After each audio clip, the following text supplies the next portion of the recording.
The office went silent as Claire Whitman's heels clicked across the floor, straight toward Ethan's desk. Every head turned. 48 hours ago, he'd saved her from disaster at the company party, seen her at her most vulnerable, heard secrets she'd never shared. Now she stood before him, jaw set, eyes unreadable. Was this gratitude or termination? Forgiveness or fury? Ethan's heart hammered as colleagues pretended not to stare. Whatever happened next would change everything. If you want to see how one quiet act of kindness can reshape two broken lives, stay until the end. And please, hit that like button and comment with your city so I can see how far this story travels. Your support means everything. The fluorescent lights of Morrison and Associates hummed their usual Monday morning dirge, casting a sterile glow over rows of cubicles where keyboards clattered and phones chirped in rhythmic monotony. Ethan Brooks sat at his desk on the 14th floor, staring at his computer screen without really seeing it. His coffee had gone cold an hour ago, untouched except for that first bitter sip that reminded him he'd forgotten to add cream. Again. At 36, Ethan had perfected the art of looking busy while his mind wandered elsewhere. This morning, it wandered to his daughter Lily's science project, a volcano that absolutely needed to be finished by Wednesday, and to the permission slip he'd forgotten to sign for her field trip. Single fatherhood was a perpetual game of catching things just before they fell, and he was always one step behind. "Brooks, you even listening?" Ethan blinked, focusing on Marcus Chen leaning against the cubicle wall, arms crossed, trademark smirk firmly in place. Marcus was the office golden boy, or at least he thought he was. 3 years younger than Ethan, half the experience, twice the confidence, and exactly 0% of the decency. "Sorry, what?" Ethan straightened in his chair. "I said, you think Ice Queen's gonna actually show today?" Marcus jerked his chin toward the corner office where their boss, Claire Whitman, typically reigned from behind a wall of glass in strategic silence. After Saturday night's performance, man, that was something. Never thought I'd see her so... "Don't." The word came out sharper than Ethan intended. Marcus raised his eyebrows. "Whoa, defensive much? I'm just saying the woman got absolutely wrecked at the holiday party. Someone said they saw her stumbling around the parking garage. Epic fail for someone who acts like she's too good to even breathe the same air as us." Ethan's jaw tightened. He knew exactly what had happened Saturday night. He'd been there. He'd seen it. And unlike Marcus and the rest of the vultures who'd been content to watch and whisper and pull out their phones for potential social media gold, Ethan had actually done something about it. "Maybe we should focus on work," Ethan said, turning back to his screen with deliberate finality. "Whatever, man." Marcus pushed off the cubicle wall. "But you gotta admit, it's gonna be awkward as hell when she shows her face around here. Can't exactly pretend to be perfect after." "Marcus." Another voice cut through the air like a blade through butter. Jennifer Park, one of the senior analysts, stood in the aisle with a stack of files pressed against her chest and disapproval written across her face. "Don't you have a client presentation to prepare? Or are you planning to wing it like you did last quarter?" Marcus's smirk faltered. "I got it handled, Jen." "Then handle it somewhere else." He slunk away with a muttered comment Ethan didn't catch, and Jennifer gave Ethan a small, knowing nod before disappearing into her own office. The woman was a saint. Ethan exhaled slowly, scrubbing a hand across his face. He hadn't slept well. Couldn't stop thinking about Saturday night, about Claire Whitman breaking down in his passenger seat, mascara streaking her perfect cheekbones, words tumbling out like water from a cracked dam. The memory felt surreal now, here in the harsh fluorescence of Monday morning reality. Claire Whitman didn't break. She didn't cry. She certainly didn't confess her deepest fears to senior account managers she barely acknowledged in meetings. Except she had, and now Ethan had no idea what came next. The morning crawled forward. Ethan responded to emails he'd been avoiding since Friday, updated spreadsheets that would probably be obsolete by Wednesday, and fielded a call from Lily's school about, surprise, the unsigned permission slip. He promised to drop it by during lunch, already mentally calculating if he could make it there and back in 45 minutes. Around 10:30, the office atmosphere shifted. It was subtle at first.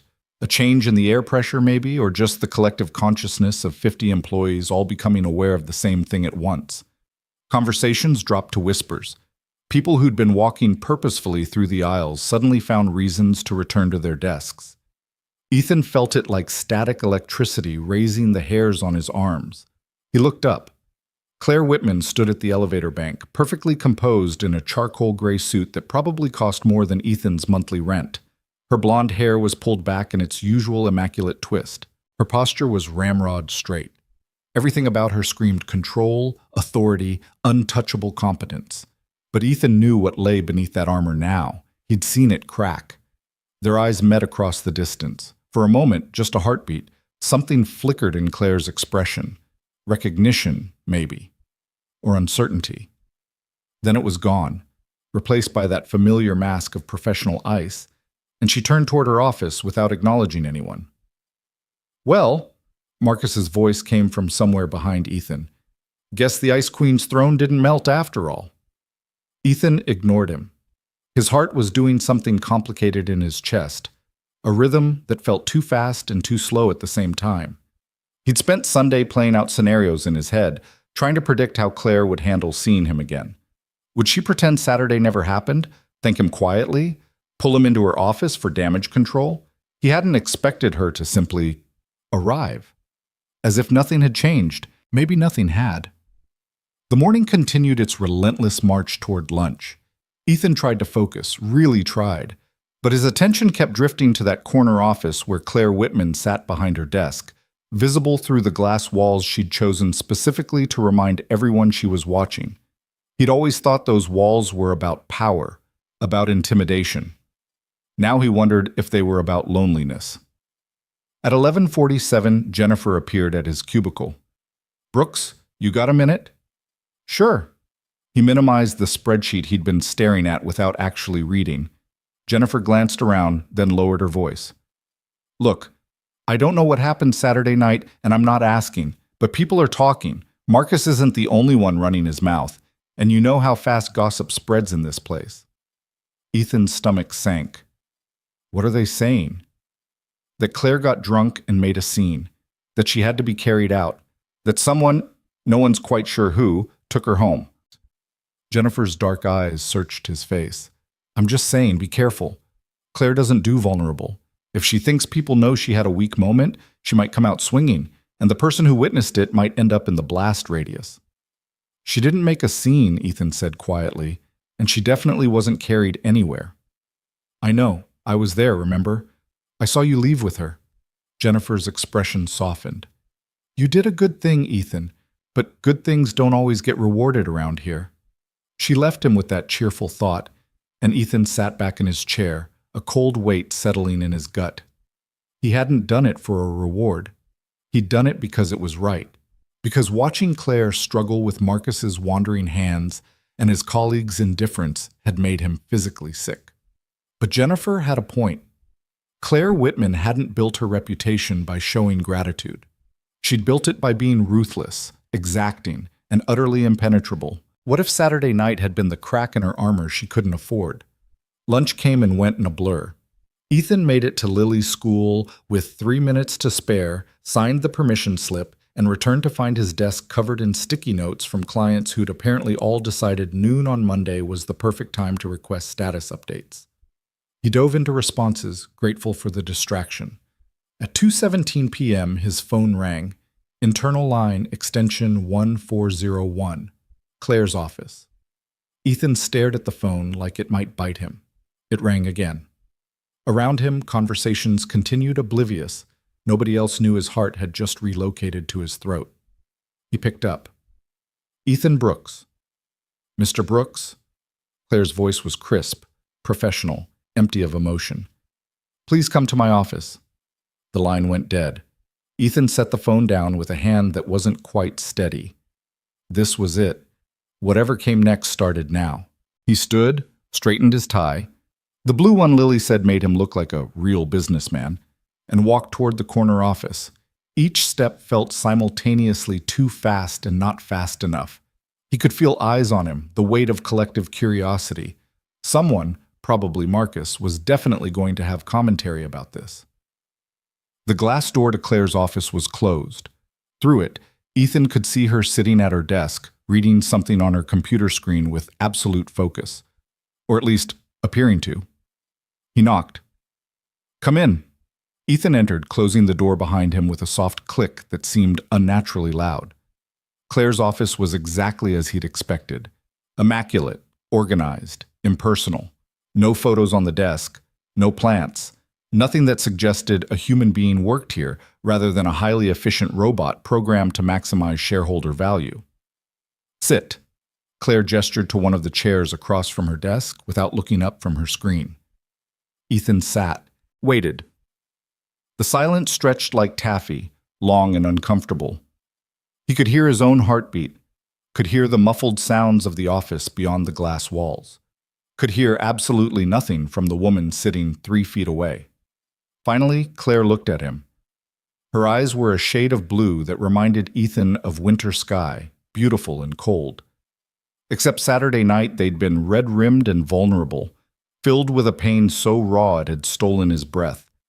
Now they were back to their usual careful emptiness.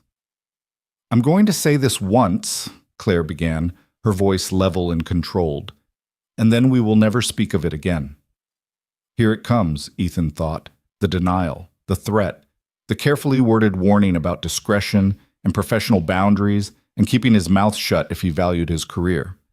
"Saturday night," Claire continued, "you witnessed me in a compromising situation. You intervened when you didn't have to. You could have walked away, could have left me to handle my own mistakes, and no one would have faulted you for it." Ethan opened his mouth, but Claire held up a hand. "I'm not finished." She leaned forward slightly, and for the first time since he'd entered, something almost human flickered in her expression. "What you did, driving me home, staying with me, listening to me fall apart, that wasn't in your job description. It wasn't even remotely your responsibility. You had every reason to leave me in that parking garage and pretend you never saw anything. Ms. Whitman, but you didn't." The words came softer now. "You helped me. You didn't ask for anything in return, didn't try to leverage what you saw, didn't treat me like I was pathetic or weak. You just helped." Ethan swallowed hard. "You needed help. Most people wouldn't have cared." Claire sat back, and the moment of softness vanished, replaced by something harder, sadder. Most people would have pulled out their phones and recorded it, posted it online, turned it into a joke. "I'm not most people." "No." Claire's eyes held his. "You're not. Which brings me to why I called you in here." Here it was, the real reason, the catch. Claire opened her desk drawer and pulled out a folder. She set it between them, her hand resting on top of it. "Do you know about the Sterling account?" Ethan blinked at the sudden shift in topic. "The Sterling Corporation." "Sure. You've been managing them personally for the past 2 years. They're one of our biggest clients." "They're our biggest client," Claire corrected. "They account for 23% of our annual revenue. And on Friday, I'm supposed to present our strategic proposal for their complete digital transformation initiative. If we land this contract, it's worth approximately $40 million over 3 years. Ethan let out a low whistle. "That's significant." "It's critical." Claire's jaw tightened. "And Saturday morning, I discovered that someone has been sabotaging my presentation materials. Charts have been altered, financial projections have been corrupted, and several key slides have been deleted entirely from the shared drive." The pieces clicked into place with sickening clarity. "Marcus." Claire's eyebrow raised a fraction. "I didn't say that." "You didn't have to." Ethan felt anger building hot in his chest. Marcus, with his wandering hands at the party. Marcus, who'd been angling for the Sterling account since day one. Marcus, who'd probably seen Saturday night as the perfect opportunity to destroy Claire's credibility. He's been gunning for that account for months. And after the party, I was vulnerable. Claire's voice was flat, compromised, and someone, I'm not naming names for legal reasons, decided to ensure I would fail on Friday. Without those materials, without the data to back up my proposals, Sterling will walk. And when they walk, this firm loses not just $40 million, but our reputation as the premier consultancy in this market. Ethan stared at the folder. "What are you asking me?" "I'm not asking you anything." Claire pushed the folder across the desk. "I'm offering you a choice. Inside that folder is what's left of my presentation materials, what I've been able to reconstruct over the past 2 days. It's not enough. I need someone who understands complex financial modeling, someone who can rebuild projections from scratch, someone who knows this industry well enough to anticipate Sterling's objections before they're voiced. She paused, and something shifted in her eyes. I need someone I can trust. The words hung in the air between them, heavy with meaning. Ethan looked at the folder, then at Claire, then back at the folder. He thought about Lily's science project, about the parent-teacher conference Wednesday night, about the laundry that needed to be done, and the groceries that needed to be bought, and the 1,000 small responsibilities that filled every hour of his existence outside this office. He thought about Marcus's smirk, about the way he'd cornered Claire at the party, about the casual cruelty of sabotaging someone's career because you wanted what they had. He thought about Saturday night, about Claire crying in his car, about her talking about her father, about the weight of perfection she carried like chains. What's the timeline? Ethan heard himself ask. Claire exhaled, and he realized she'd been holding her breath. Presentation is Friday at 2 p.m. I need the rebuild complete by Thursday night for final review. That gives us 3.5 days. That's not a lot of time. No. Claire met his eyes. It's not. And I'll understand if you can't do it. You have a daughter, responsibilities, a life outside this office. I have no right to ask you to sacrifice your personal time, especially after, I'll do it. The words surprised Ethan as much as they clearly surprised Claire. She blinked, her perfect composure cracking just slightly. You will? Yeah. Ethan reached for the folder, pulled it toward him. I will. On one condition. Claire's expression shuddered immediately. Of course. Name your price. No, that's not... Ethan shook his head. I don't want money or a promotion or anything like that. I just need flexible hours. My daughter's school stuff comes first. I'll put in whatever time this needs, but if Lily needs me, I have to be able to step away. Deal? For a long moment, Claire just looked at him. Really looked at him. Like she was seeing something she hadn't noticed before. Deal, she said quietly. Ethan stood, folder in hand. When do we start? Tonight, my place, 7 p.m. Claire pulled a business card from her desk and wrote an address on the back. All my backup files are on my home system. We'll work from there. She handed him the card, and their fingers brushed for just a second. Ethan felt something electric pass between them. Not attraction exactly, but recognition. Two people who'd seen each other without masks, even briefly. I'll be there, Ethan promised. He made it halfway to the door before Claire's voice stopped him. Ethan? He turned. She was standing now, one hand resting on her desk as if she needed the support. Thank you, Claire said. For Saturday. For today. For all of it. The vulnerability in those words, in her voice, hit Ethan square in the chest. This was the Claire he'd met at the party, at the diner afterward, the one beneath the armor. You don't have to thank me, he said. Just don't disappear behind those walls again. The world needs more people who are willing to be human. He left before she could respond, before he could see whether his words had landed or bounced off her carefully constructed defenses. The office beyond her glass walls felt strangely normal. People working, phones ringing, the machine of commerce grinding forward, oblivious to the small revolution happening in the corner office. Marcus was standing by Ethan's cubicle when he returned, arms crossed, curiosity written all over his face. What did Ice Queen want? Ethan set the folder on his desk, making sure the label wasn't visible. None of your business. Come on, man. You were in there for like 15 minutes. That's longer than most people get in a month. Did she chew you out for something? Or... Marcus's eyes glinted with malicious glee. Did she threaten you? Tell you to keep your mouth shut about Saturday? I said it's none of your business, Marcus. Touchy. Marcus leaned closer, lowering his voice. Look, if she's trying to intimidate you, you should know you have options. HR would be very interested to hear about a supervisor threatening an employee over... Marcus. Ethan turned to face him fully, and something in his expression must have been convincing because Marcus actually took a step back. I'm going to say this once. Whatever you think happened Saturday, whatever story you're building in your head, drop it. Claire Whitman is twice the professional you'll ever be, and if you keep running your mouth, you're going to find yourself on the wrong side of a conversation with people way above your pay grade. Whoa, okay. Marcus held up his hands in mock surrender. Didn't realize you two were so close. We're not close. I just have this thing called respect for other people. You should try it sometime. Ethan turned back to his desk, effectively ending the conversation. Marcus lingered for another few seconds, then slunk away muttering something that was probably uncomplimentary. Ethan didn't care. He had bigger concerns. He opened the folder. The contents were worse than he'd expected. Charts that should have shown 3 years of growth projections were half complete. Financial models that should have integrated 17 different data streams were corrupted beyond recognition. Entire sections of the presentation, market analysis, competitive positioning, implementation timelines, were just gone. This wasn't just sabotage, it was demolition. And somehow, he and Claire had to rebuild it all in 3.5 days. Ethan pulled out his phone and texted his neighbor, Mrs. Chen, who watched Lily sometimes when his schedule went sideways. Emergency work project. Can you pick up Lily from school tomorrow and Wednesday? I'll pay extra.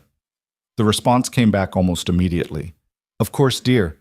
She's always welcome. Don't worry about the money. See you. Mrs. Chen was a gift from the universe.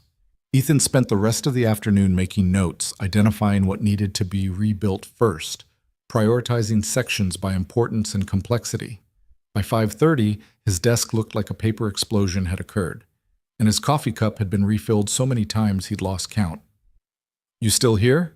Jennifer appeared at his cubicle, coat on, bag over her shoulder. I figured you'd have run screaming after that meeting with Claire. Nope.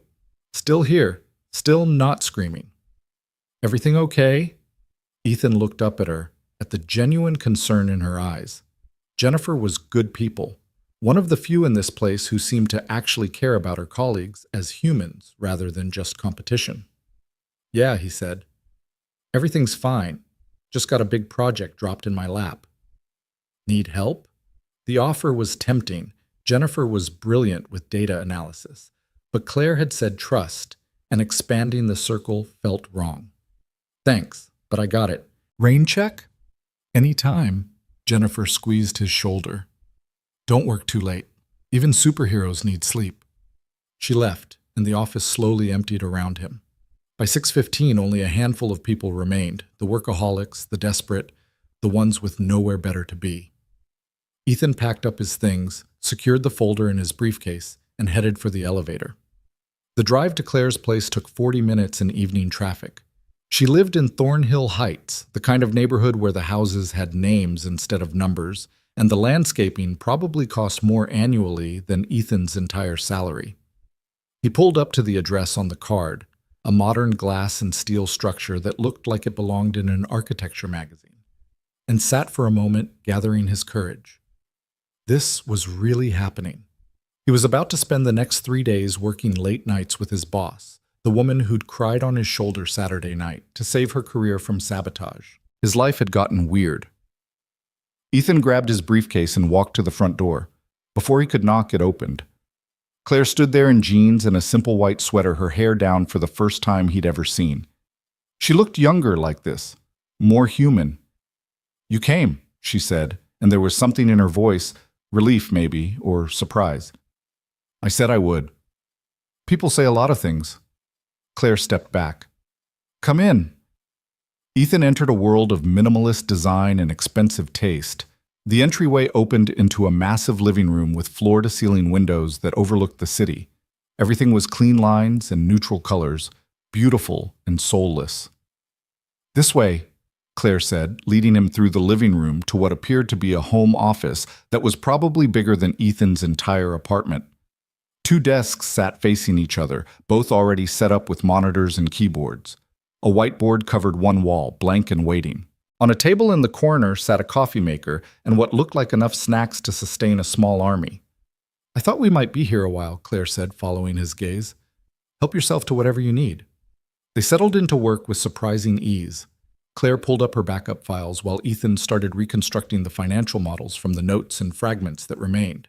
They worked in focused silence for the first hour, the only sounds the clicking of keyboards and occasional questions about data sources or assumptions. Around 8:30, Ethan's phone buzzed. Lily, calling for their nightly check-in. "I need to take this," he said apologetically. "Of course." Claire didn't even look up from her screen. Ethan stepped into the hallway. "Hey, sweetheart. Dad, guess what, Mrs.? Chen made dumplings for dinner, and they were amazing, and she's teaching me to fold them. And can we make them this weekend, please, please, please?" The enthusiasm in his daughter's voice made Ethan smile despite his exhaustion. "We can definitely try. How was school?" They talked for 10 minutes about her day, about the science project, about her best friend Emma's new hamster. Lily asked when he'd be home, and Ethan felt the familiar guilt twist in his gut. "Late tonight, baby. I've got a big work project, but Mrs. Chen's going to stay with you until bedtime, okay?" "Okay." A pause. "Dad? Are you in trouble at work?" No, nothing like that. Just helping someone with something important." "The ice lady?" Ethan nearly dropped his phone. "What?" "Emma's mom works at your office. She said the ice lady boss needed help and you were the only one nice enough to do it. Her name is Ms. Whitman, and yes, I'm helping her with a project. Is she actually mean? Emma's mom says she's scary." Ethan glanced back toward the office where Claire was bent over her keyboard, completely absorbed. "She's not mean, she's just careful. Sometimes people who've been hurt build walls to protect themselves. Like knights with armor?" "Exactly like that. Maybe she just needs a friend." Out of the mouths of babes. "Maybe she does, sweetheart. Now go brush your teeth. School tomorrow." "Love you, Dad." "Love you too, Lil, more than anything." He hung up and returned to find Claire watching him from the doorway. "Sorry," Ethan said. "She likes to check in every night." "How old is she?" 8, going on 30. Something softened in Claire's expression. "She sounds wonderful." "She is." Ethan hesitated, then added, "She called you the ice lady." Claire's laugh was short and bitter. "Not inaccurate. She also said maybe you just need a friend." That stopped Claire cold. For a long moment, she just stood there, and Ethan watched emotions flicker across her face too fast to name. Finally, she turned back toward the office. "We should keep working," she said quietly. They did. Hours blurred together. Coffee got consumed, the whiteboard filled with diagrams and notes. Slowly, painfully, the presentation began to take shape again. Around 11, Ethan rubbed his eyes and leaned back in his chair. "Okay, I think I've got the quarterly projections rebuilt. Want to review?" "Let me see." Claire came around to his desk, leaning over his shoulder to examine the screen. She was close enough that Ethan could smell her shampoo, something citrus and clean. Close enough to see the fine lines at the corners of her eyes that her makeup usually concealed. "This is good," she said after a moment. "Really good. Better than what I had before, actually. The original data was solid. I just had to reconstruct the framework." And Claire straightened, but didn't move away. "Ethan, can I ask you something?" "Sure." "Why are you really doing this? And don't say it's because I'm your boss or because you want something from me. I need to know the truth." Ethan turned in his chair to face her. "You want the truth? Saturday night, when I saw Marcus cornering you, when I saw everyone just watching, it made me sick. And then in the car, when you talked about your dad, about the pressure, about feeling like you couldn't ever show weakness." He paused. "I know what it's like to be alone, to feel like you're holding everything together with duct tape and prayer. My wife died 4 years ago, cancer, and for a long time I was just drowning, trying to be a dad and keep my job and not completely fall apart." "I'm sorry," Claire whispered. "The point is, I learned that the people who helped me, who really helped, no strings attached, they saved my life. Literally. So when I see someone else drowning, I throw them a rope. That's it. That's the whole reason." Claire's eyes were bright with unshed tears. "That's more kindness than I deserve." "Everyone deserves kindness, Claire." The use of her first name, no Ms. Whitman, no professional distance, hung between them like a bridge being built. "My father," Claire said abruptly. "He was diagnosed with early-onset Alzheimer's 2 years ago. He's 63. Last month, he forgot my name." A tear escaped, sliding down her cheek. "I've been working myself to death trying to afford the best care, trying to prove I'm strong enough to handle it all, trying to be perfect because if I'm not perfect, everything falls apart. Claire. And Saturday night, I just broke. I'd gone to visit him before the party, and he kept calling me Miranda. That was my mother's name. She died when I was 12, and he looked at me like I was her, like I was the woman he'd lost. And I couldn't. She wrapped her arms around herself. So I went to that stupid party and drank too much and let myself be weak for one goddamn night. Ethan stood and did something that probably violated every HR guideline in existence. He pulled Claire into a hug. For a second, she went rigid. Then she collapsed against him, sobbing into his shoulder the way she'd sobbed in his car Saturday night. And Ethan just held her, letting her break because sometimes that's what people needed. "You're not weak," he said into her hair. "You're human, and you've been carrying too much for too long." They stood like that for longer than was probably appropriate. But Ethan didn't care and Claire didn't pull away. When she finally did, her eyes were red but clearer. "I'm a mess," she said, attempting a smile. "You're a person. There's a difference." Claire laughed, really laughed, and the sound was so unexpected that Ethan couldn't help but smile. "Okay," she said, wiping her eyes. "Okay, we have a presentation to finish. Let's get back to work." And they did. They worked until 2 in the morning, until Ethan's eyes were burning and Claire was making typos in every other sentence. They rebuilt section after section, cross-referenced data, created backup files of backup files. The presentation was coming together. "I should go," Ethan finally said, saving his work for the 10th time. "I need to be functional tomorrow." "Right. Yes." Claire walked him to the door, exhaustion written in every line of her body. "Same time tomorrow?" "I'll be here." At the door, Claire caught his arm. "Ethan, thank you for tonight, for listening, for not running when I fell apart." "Any time." He meant it. The drive home was a blur.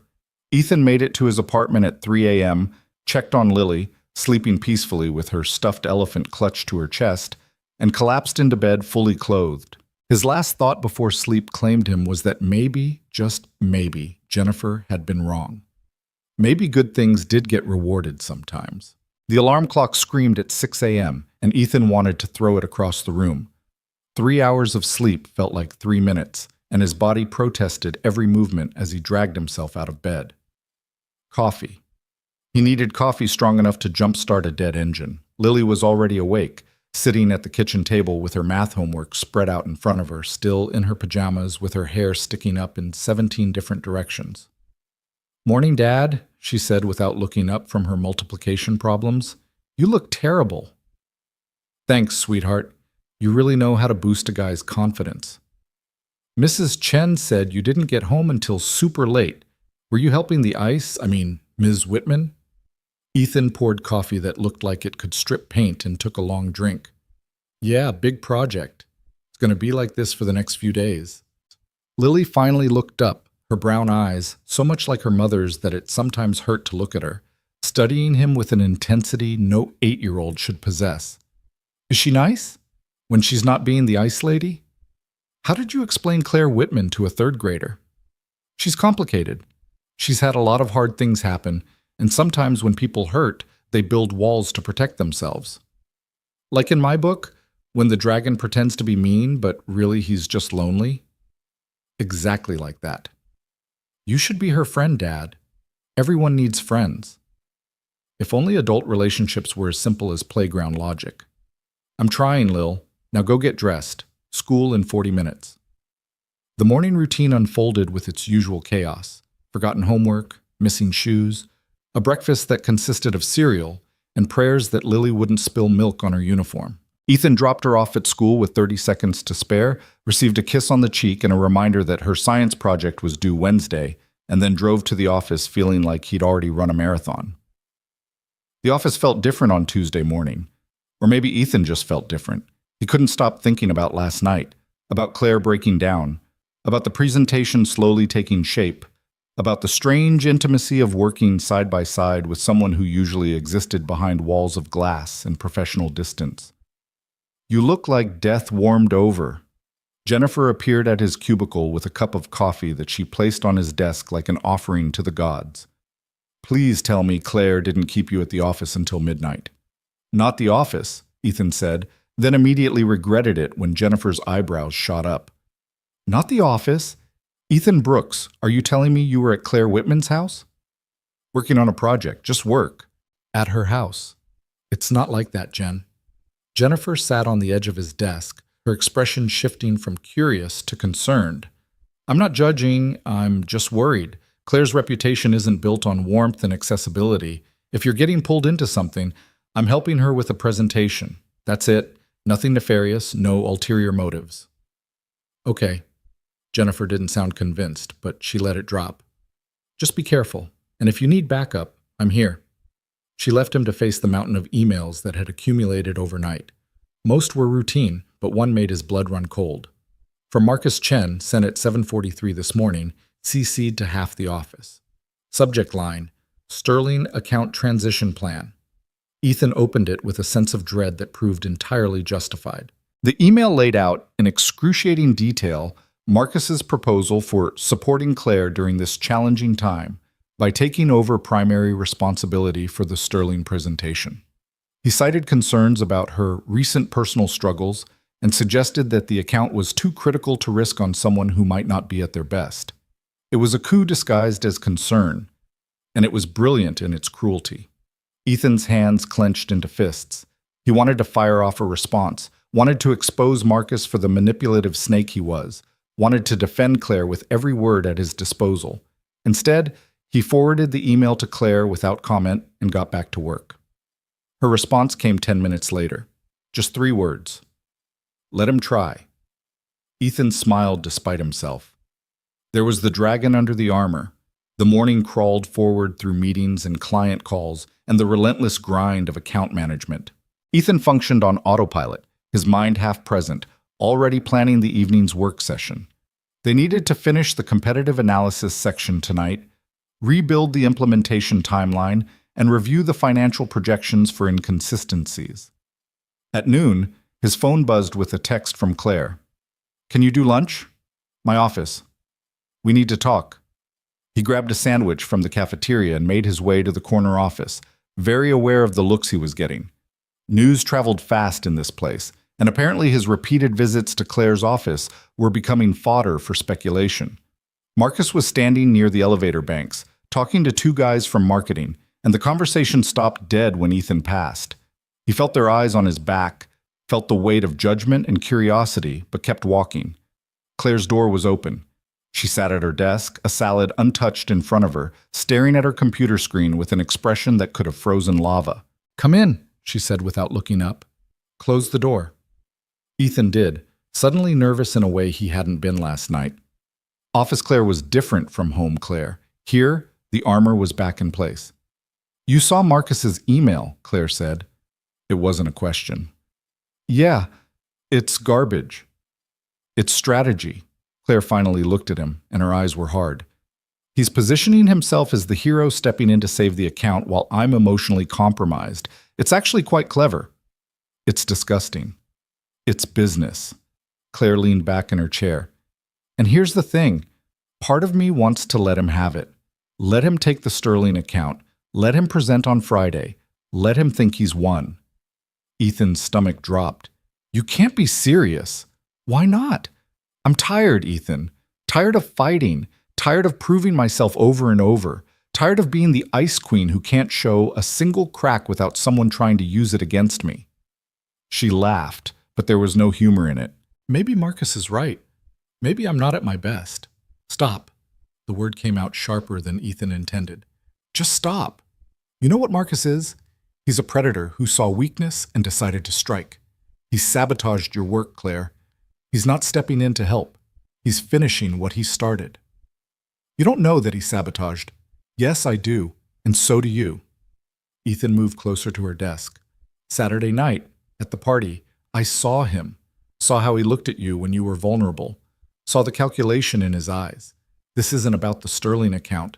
It's about power. He wants to prove he can take you down. Claire was quiet for a long moment, and Ethan could see the war happening behind her eyes. Exhaustion versus pride. Surrender versus fight. What if we fail? She asked quietly. What if we rebuild this entire presentation and Sterling still walks? What if I lose everything anyway? Then you lose it fighting, not surrendering, and you won't be alone. Something shifted in Claire's expression. The hardness cracked, just slightly, and underneath was the woman from last night, vulnerable, scared, but still standing. Okay, she said. Okay, we fight. Damn right we do. Claire almost smiled. You're a terrible influence, you know that? I'm supposed to be the hard-ass boss, and here you are making me feel things and have hope. It's very inconvenient. Sorry, not sorry. This time Claire did smile. Get back to work, Brooks, and be at my place at 6 tonight. We've got a lot to do. Yes, ma'am. Ethan returned to his desk, feeling like he'd won a small battle. Around him, the office hummed with its usual chaos, but he felt separate from it now, like he and Claire were in a different story than everyone else. The afternoon brought a surprise visitor. Sterling Corporation's assistant account manager, Rebecca Torres, called to confirm Friday's presentation details. Just making sure we're still on schedule, Rebecca said, her tone professional but warm. Mr. Sterling is very excited about this proposal. He's bringing his entire executive team. No pressure there. We'll be ready. I hope so. Between you and me, we've had 3 other consulting firms pitch us in the past month, and none of them understood our needs the way Claire does. If this presentation is as good as I think it'll be, you guys have the contract locked. After she hung up, Ethan sat staring at his phone. The stakes had just gotten even higher. This wasn't just about saving Claire's career anymore. It was about delivering something genuinely excellent to a client who was counting on them. At 5:30, Ethan packed up and headed out, ignoring the pointed look Marcus gave him from across the office. Let him wonder. Let him worry. The drive to Thornhill Heights felt familiar now, like a route he'd traveled dozens of times instead of just once. Claire answered the door in yoga pants and an oversized sweater, her hair in a messy bun, looking more relaxed than he'd ever seen her. I ordered Thai food, she said by way of greeting. Hope you like pad Thai. Love it. They settled into the office, and the work began again. Tonight felt different somehow, easier. They'd found a rhythm, a way of working together that felt natural. Claire would throw out ideas, Ethan would build the models to support them. He'd identify gaps in the logic. She'd restructure the narrative to address them. Around 7:30, Claire's phone rang. She glanced at the screen and her entire body tensed. I need to take this, she said, standing abruptly. It's the care facility. She left the office, and Ethan tried not to eavesdrop, but the walls weren't that thick. Yes, this is Claire Whitman. What do you mean he's refusing? No, I can't come down there tonight. I'm in the middle of... I understand he's agitated, but... Her voice cracked. Can you please just try the music, the playlist I made? He usually calms down when... The conversation continued, each word seeming to cost Claire something. Ethan focused on his screen, giving her the illusion of privacy, but his heart ached for her. When she finally returned, her eyes were red. Everything okay? Ethan asked quietly. My father had an episode. Didn't recognize the night nurse, got scared, started yelling. They got him calmed down, but... She sank into her chair like her strings had been cut. I should be there. I should be with him. Do you want to go? We can pick this up tomorrow. No. Claire shook her head firmly. No. If I go there now, I'll fall apart, and I can't afford to fall apart. Not with Friday looming, She pressed her hands to her face. God, what kind of daughter chooses a work presentation over her father? The kind who knows she can't help him if she loses everything. Ethan moved his chair closer to hers. Claire, you're doing the best you can in an impossible situation. That's all anyone can do. It doesn't feel like enough. It never does. When Sarah, my wife, was sick, I used to torture myself with every decision. Should I take time off work? But then how would I pay the medical bills? Should I keep working? But then I'd miss time with her. There was no right answer, just choices and consequences and trying not to drown.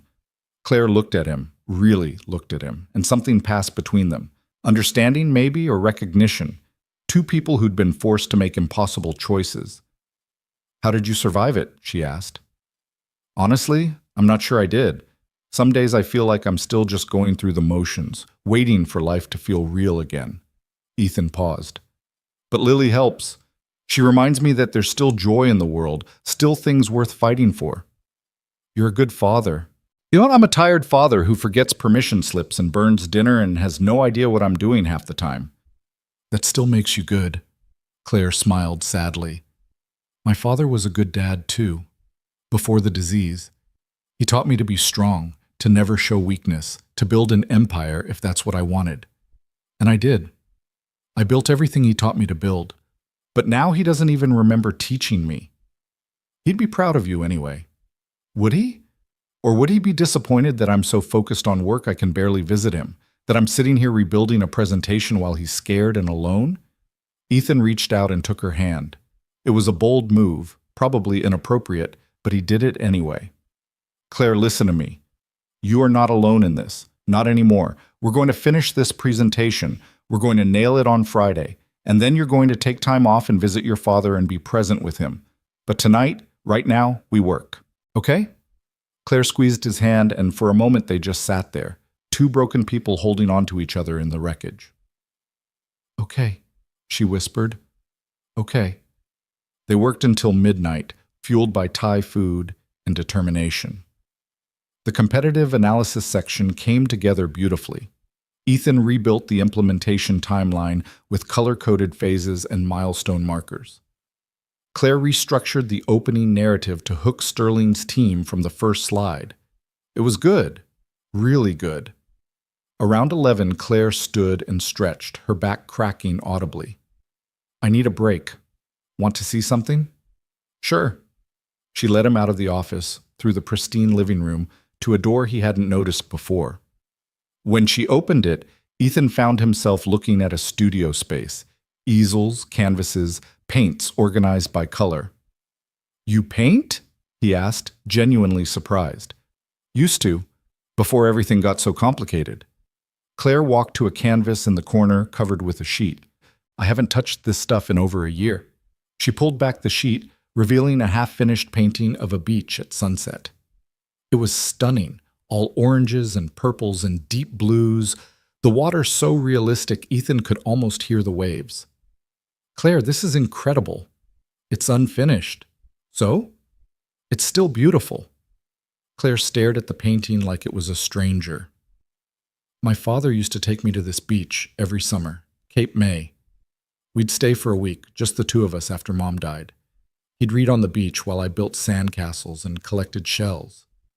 Her voice went soft with memory. The last time we went, 3 years ago, he was already starting to forget things. Small stuff, where he parked the car, what day it was. But he remembered Cape May, remembered every story, every summer. When did you start this painting? Right after his diagnosis. I thought if I could capture it perfectly, if I could preserve that memory in paint, maybe it would somehow help. Maybe he'd look at it and remember. She laughed bitterly. Stupid, right? Like a painting could stop a disease that's literally erasing his brain. It's not stupid, it's love. Claire turned to look at him, and her eyes were swimming with tears. Why are you so kind to me? I've been nothing but cold to you for 3 years. I barely knew your name before Saturday. You had every reason to leave me in that parking garage, and yet here you are, in my house, helping me save my career, listening to me talk about my dying father. Why? Ethan thought about how to answer that, about the easy responses and the true one. Because when Sarah was dying, people showed up for me. People I barely knew. Neighbors who brought casseroles, colleagues who covered my shifts, parents from Lily's school who arranged play dates so I could take Sarah to appointments. They didn't do it because I earned it or because I was kind to them first. They did it because I needed help, and they could give it. And that taught me something. What? That kindness doesn't require a reason. It just requires the choice to give it. Claire wiped at her eyes, smearing mascara she'd probably put on this morning and forgotten about. I don't deserve you. You don't have to deserve help, Claire. You just have to accept it. She moved then, closing the distance between them, and hugged him. Not the desperate breaking embrace from last night, but something gentler, grateful. Ethan hugged her back, and they stood there in her studio surrounded by unfinished memories and the weight of everything unsaid. When they finally pulled apart, Claire's smile was watery but real. Come on, let's finish this thing. They returned to the office and worked until 2 in the morning. By the time Ethan left, they'd completed 4 more sections, created backup files on 3 different drives, and consumed enough coffee to fuel a small village. Same time tomorrow? Claire asked at the door. I'll be here. Though if we keep these hours, I'm going to need an IV drip of espresso. I'll see what I can arrange. Ethan made it home, checked on Lily, who'd left a note on his pillow that said, I love you, Dad, with a drawing of a dragon and a knight holding hands, and collapsed into bed. Wednesday followed the same pattern. Work, meetings, Marcus sending increasingly pointed emails about the Sterling transition, Ethan ignoring him and focusing on the rebuild. By Wednesday evening, when he arrived at Claire's house, he found her on the phone again with the care facility. I understand he's having a bad day, but I still can't. Yes, I know I should visit. Don't you think I know that? Her voice rose, sharp with frustration and guilt. I'll be there this weekend, I promise. Please just keep him comfortable. She hung up and threw her phone onto the couch with more force than necessary. Rough call? Ethan asked. They're all rough calls.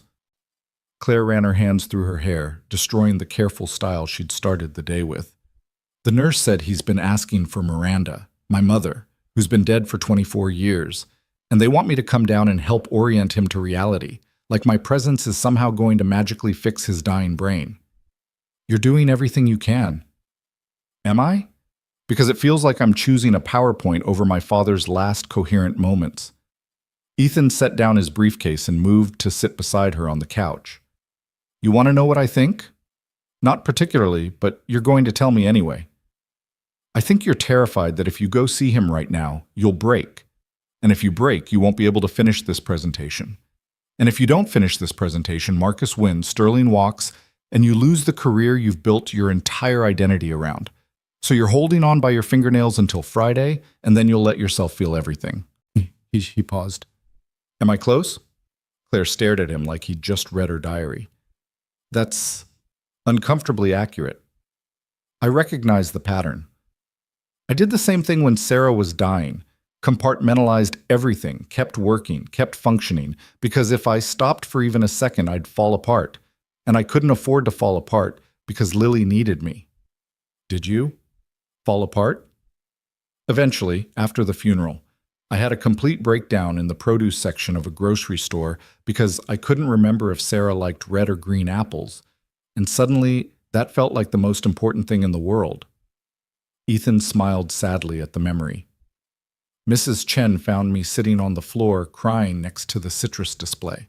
She bought my groceries, drove me home, and stayed with Lily while I locked myself in the bathroom and screamed into a towel for 20 minutes.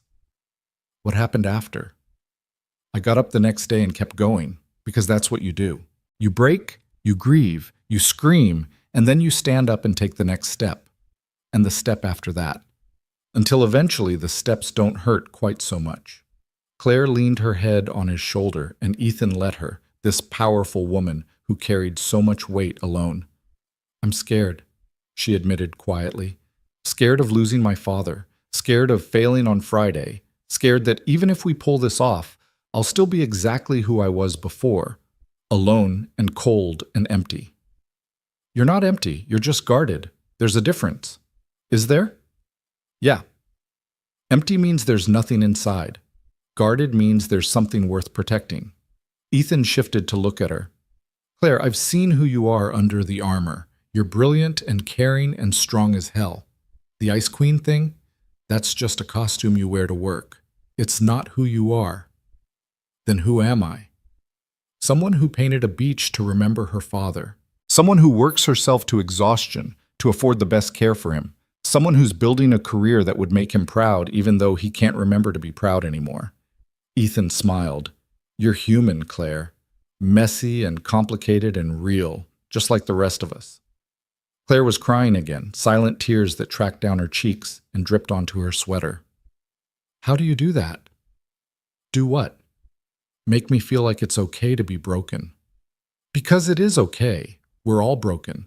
The question is whether we let other people help us carry the pieces. They sat like that for a long time, and somewhere in the quiet, something shifted between them. Not romantic. Ethan wasn't looking for that, and he didn't think Claire was either, but something deeper. A friendship forged in crisis, built on honesty and shared pain and the simple choice to show up. Finally, Claire wiped her eyes and stood. Come on, we have work to do. You sure? No, but I'm doing it anyway. Wednesday night, they finished the financial projections, refined the narrative flow, and created 3 different versions of the conclusion depending on which objections Sterling's team might raise. By the time Ethan left at 1:30 a.m., the presentation was 90% complete. One more night, one more push, and they'd be ready. Thursday arrived with rain that turned the city gray and grim. Ethan dragged himself through the morning routine, dropped Lily at school with the promise that after Friday things would go back to normal, and arrived at the office to find an email from Claire marked urgent. Sterling moved the presentation to tomorrow at 9 a.m. Be at my place tonight at 5. We need to finish this. His stomach dropped. 9 a.m. meant they'd lost precious hours. Meant they needed to be absolutely perfect tonight. The day crawled forward through a haze of exhaustion and anxiety. Ethan fielded client calls, responded to emails, and watched the clock like it held the secrets of the universe. At 4:30, Marcus appeared at his cubicle. Heard Sterling moved up the presentation, he said, leaning against the wall with calculated casualness. Shame Claire's going to have to scramble. If she'd accepted my help earlier, she wouldn't be in this position. Ethan didn't look up from his screen. She's got it handled. Does she? Because from where I'm sitting, she's been working late every night this week, probably panicking, and now she's got less than 16 hours to deliver $40 million worth of perfection. Marcus smiled. Maybe it would be better for everyone if she just stepped aside. Get lost, Marcus. I'm just trying to help. No, you're trying to vulture. There's a difference. Ethan finally looked at him, and whatever Marcus saw in his expression made him take a step back. Claire's going to walk into that meeting tomorrow and blow them away. And you're going to sit in your cubicle and think about what kind of person you want to be. Big words from someone who's probably just hoping to ride her coattails. I said get lost. Marcus left, but the damage was done. Ethan's hands were shaking with anger. He wanted to hit something, wanted to drag Marcus into HR and expose every manipulative thing he'd done. Wanted to protect Claire from people who saw vulnerability as opportunity. Instead, he packed up his things and drove to Thornhill Heights, with rain hammering his windshield and determination burning in his chest. Claire answered the door looking like she'd already been working for hours. Papers covered every surface of the office. The whiteboard was filled wall to wall with notes and diagrams and arrows connecting everything. Please tell me you have good news, she said. I have determination. Does that count? It'll have to. They dove in. Hours blurred together. Coffee materialized and disappeared. Claire paced while dictating ideas. Ethan built and rebuilt models until the numbers sang. They argued about slide order, debated data visualization, refined every word until it was perfect. At 11 p.m., Claire's phone rang again. The care facility. She sent it to voicemail. It rang again. Voicemail. A third time. Answer it, Ethan said gently. Claire did, stepping out of the office. Ethan couldn't hear the conversation, but he saw her through the doorway, shoulders slumping, hand pressed to her mouth, tears starting again. When she returned, she was shaking. My father fell. He's okay, just bruised, but he was trying to leave the facility because he thought he needed to pick me up from school. She laughed wetly. I'm 39 years old, and he thinks I'm 12 and waiting for him. Claire, no, it's fine. It's fine. He's safe. He's being cared for, and I'm here finishing a presentation like that's what matters. She grabbed her laptop. Let's just finish this. But her hands were trembling too badly to type. Ethan gently took the laptop from her and set it aside. Stop. We don't have time to stop. We have time for this. He pulled her into a hug, and she fought it for about 3 seconds before giving in and sobbing against his chest. They stood there while Claire cried out her fear and guilt and exhaustion, and Ethan just held her, letting her break because she'd been holding it together too long. I can't do this, she choked out. I can't be everything to everyone. I can't save my father and my career and be perfect and be strong and never crack. Then don't be perfect. Be real. Be human. Let people help you. Why? So they can use it against me like Marcus did? No, so you don't have to carry everything alone. Ethan pulled back to look at her. Claire, tomorrow you're going to walk into that meeting and be brilliant. Not because you're perfect, but because you're passionate about this work and you care about doing it right. And you're not going alone. I'll be right there with you. You're not authorized to present to Sterling. Then I'll sit in the back and send you good vibes. Point is, you're not alone anymore. You've got me. And after tomorrow, you're going to take time off and visit your father and let yourself feel everything you've been holding back. Deal? Claire searched his face, and whatever she found there made her nod. Deal. Good. Now let's finish this thing. They worked until 4 in the morning. When the presentation was finally complete, polished, perfect, and ready, Ethan saved it to every drive and cloud service he could think of, then collapsed back in his chair. We did it, he said. Claire stared at the final slide like she couldn't quite believe it. We actually did it. You doubted us? Every single second. They both started laughing, exhausted and punchy and high on accomplishment. Ethan couldn't remember the last time he'd felt this good about anything. Claire turned to him, and her smile was radiant despite the exhaustion, despite the tears, despite everything. Thank you, Ethan, for all of this. For believing in me when I didn't believe in myself. That's what friends do. Friends, Claire repeated softly, like she was testing the word. I like that. Good, because you're stuck with me now. I can think of worse fates. Ethan left at 4:30 with the sunrise painting the sky pink and gold. He had 3 hours to shower, grab coffee, and get to the office for the presentation that would either save Claire's career or end it. He'd never felt more awake in his life. The shower didn't help. The coffee barely registered. Ethan stood in front of his closet at 6:30 in the morning, staring at his shirts like they held the answers to questions he hadn't asked yet, and realized his hands were shaking. This was it. 4 days of late nights and rebuilt dreams and watching Claire Whitman transform from ice queen to human being, all coming down to 90 minutes in a conference room with people who held $40 million and Claire's entire future in their hands. No pressure. Dad, you're mumbling again, Lily said from his bedroom doorway, already dressed in her school uniform, backpack on her shoulders. Sorry, sweetheart. Just thinking. About the big meeting? Yeah. Lily walked into his room and sat on his bed with the seriousness of a judge preparing to deliver a verdict. Is Ms. Whitman going to be okay? Ethan pulled out his navy suit, the one Sarah had bought him for their anniversary 5 years ago, the one he saved for important moments. I think so. We worked really hard. But you're still worried. A little bit, yeah. You should tell her she's going to do great. That's what Mom used to tell you before your big meetings. She said sometimes people just need someone to believe in them. The mention of Sarah hit Ethan square in the chest, as it always did.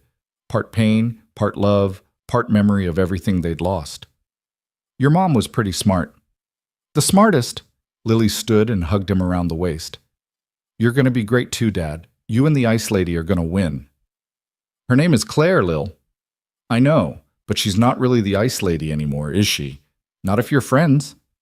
Out of the mouths of babes. Ethan kissed the top of his daughter's head and finished getting dressed, Lily's confidence settling into his bones like armor against the day ahead. He dropped her at school with promises to tell her everything tonight, then drove to the office with his stomach doing acrobatics. The presentation was loaded on his laptop, backed up on 3 USB drives, saved to the cloud twice. They were as ready as they'd ever be. The office was mostly empty at 7:45, just the early birds and the desperately behind. Ethan made his way to his desk, set down his briefcase, and tried to breathe normally. His phone buzzed. Claire. Conference room B in 10 minutes. I need you there. Ethan's heart kicked into overdrive. He grabbed his laptop and the presentation files and headed toward the executive conference rooms on the 15th floor. Conference room B was Morrison and Associates' crown jewel. Floor-to-ceiling windows overlooking the city, a table that sat 20, technology that cost more than Ethan's car. Claire was already there, setting up her laptop at the head of the table. She wore a midnight blue suit that probably cost what Ethan made in a month, her hair pulled back in a style that was all business, her armor fully in place, But when she looked up and saw him, something in her eyes softened. "You came," she said. "Of course I came. Did you think I'd bail?" "I thought you might have come to your senses and realized attaching yourself to my potential disaster wasn't the smartest career move." Ethan set his laptop next to hers. "Good thing I'm not known for smart career moves." Claire almost smiled. "Ethan, I need to tell you something before they get here." "Okay." She took a breath like she was preparing to jump off a cliff. "If this goes badly, if Sterling walks, or if I completely bomb this presentation, I don't want it to blow back on you. You were helping a supervisor with a project. That's the official story. You had no decision-making authority, no responsibility for the content. I'll make sure everyone knows that." "Claire, I'm serious. You have a daughter to support, a career to protect. I won't let my failure drag you down." Ethan moved closer, close enough to see the fear hiding behind her professional mask. "First, you're not going to fail. Second, even if somehow everything goes sideways, I made my choice when I said I'd help you. I own that choice, and whatever comes with it." "Why?" The question came out almost desperate. "Why would you risk anything for me?" "Because you're my friend. And friends don't abandon each other when things get hard." Claire's eyes went bright with unshed tears, but she blinked them back. "If we survive this morning, I'm buying you the most expensive lunch this city has to offer. I'll hold you to that." At 8:30, Rebecca Torres from Sterling Corporation arrived with an entourage that made Ethan's stomach clench. 7 people, including James Sterling himself, a silver-haired man in his 60s who looked like he ate underperforming consultants for breakfast. "Claire," Sterling said, shaking her hand with the kind of firm grip that communicated power. "Good to see you. I hope you're ready to impress us." "Always, James." Claire's smile was confident, warm, nothing like the anxious woman who'd been questioning everything 10 minutes ago. "Let me introduce Ethan Brooks, one of our senior account managers who assisted with the financial modeling." Sterling gave Ethan a nod that was more assessment than greeting. "Brooks, hope you brought your A game." "We both did, sir." They settled around the table. Sterling's team on one side, Claire at the head with Ethan beside her. The presentation queued up on the massive screen that dominated the far wall. At 8:55, the door opened again. Marcus Chen walked in with Jonathan Reeves, one of the senior partners at Morrison & Associates. Claire's expression didn't change, but Ethan saw her hand tighten on her laptop. This wasn't supposed to happen. Partners didn't just show up to client presentations without warning. "Jonathan," Claire said evenly, "I wasn't expecting you." "Marcus brought some concerns to my attention about the presentation timeline," Reeves said, settling into a chair at the opposite end of the table from Claire. "Thought I should observe. Quality control, you understand." Translation. Marcus had planted seeds of doubt, and now there was a witness to Claire's potential failure. Sterling looked between Claire and Reeves with interest. "Everything all right here?" "Perfectly fine," Claire said smoothly. "Shall we begin?" She launched into the presentation, and within 30 seconds, Ethan forgot about Marcus and Reeves and everything except watching Claire Whitman do what she did best. She was magnificent. Every slide built on the last. Every data point supported the narrative. She spoke with authority and passion, making Sterling's digital transformation sound not just necessary, but inevitable, not just smart, but essential. She anticipated questions before they were asked, addressed concerns before they were raised, painted a picture of Sterling Corporation's future that was so compelling even Ethan wanted to invest in it. The financial projections he'd rebuilt appeared on screen, and Claire walked through them with the precision of a surgeon and the confidence of someone who knew every number by heart. She fielded questions from Sterling's CFO about ROI timelines, from their CTO about implementation phases, from Sterling himself about risk mitigation. She was flawless. Ethan watched Marcus's expression go from smug to concerned to something approaching panic as the presentation continued, and Claire's excellence became undeniable.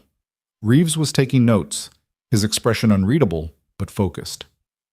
45 minutes in, Claire hit the competitive analysis section, the part they'd rebuilt Tuesday night, comparing Morrison & Associates' approach against the 3 other firms Sterling had considered. "What sets us apart," Claire said, her voice carrying the weight of conviction, isn't just our methodology or our track record. It's our understanding that digital transformation isn't about technology. It's about people. It's about taking your workforce on a journey, giving them the tools and training and support they need to embrace change rather than fear it. She clicked to the next slide, and Ethan felt pride swell in his chest. It was the implementation timeline they'd built Wednesday night, color-coded and detailed, showing not just what would happen, but how people would be supported through each phase.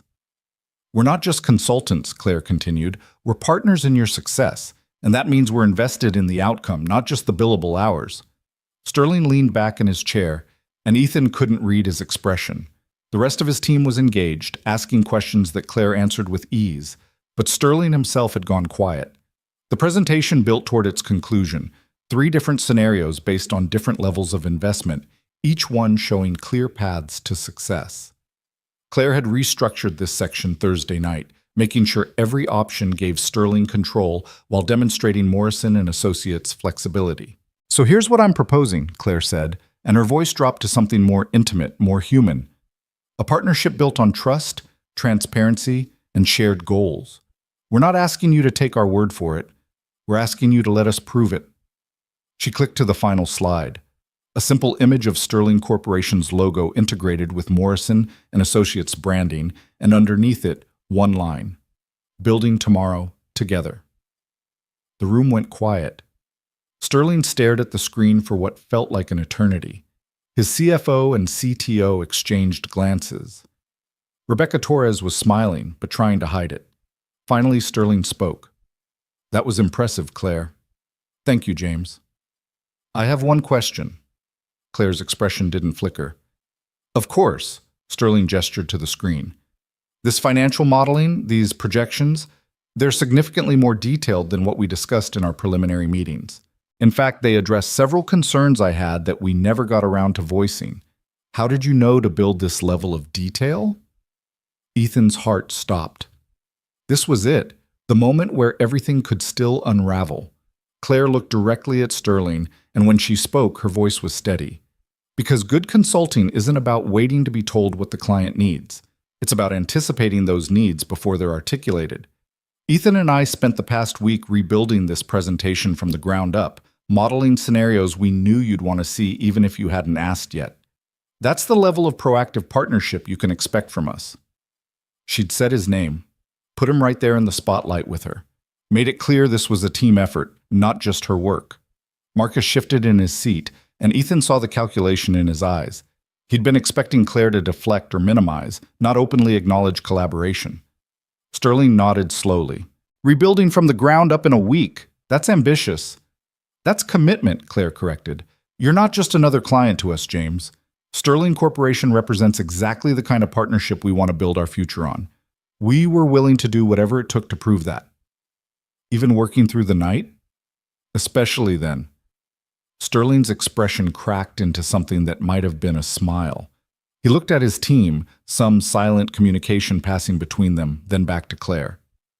"All right, you've convinced me. We're in." The room seemed to exhale collectively. Rebecca Torres was grinning openly now. Claire's expression remained composed, but Ethan saw her hand tremble slightly as she extended it to Sterling. "You won't regret this, James." "I better not." Sterling shook her hand, then Ethan's.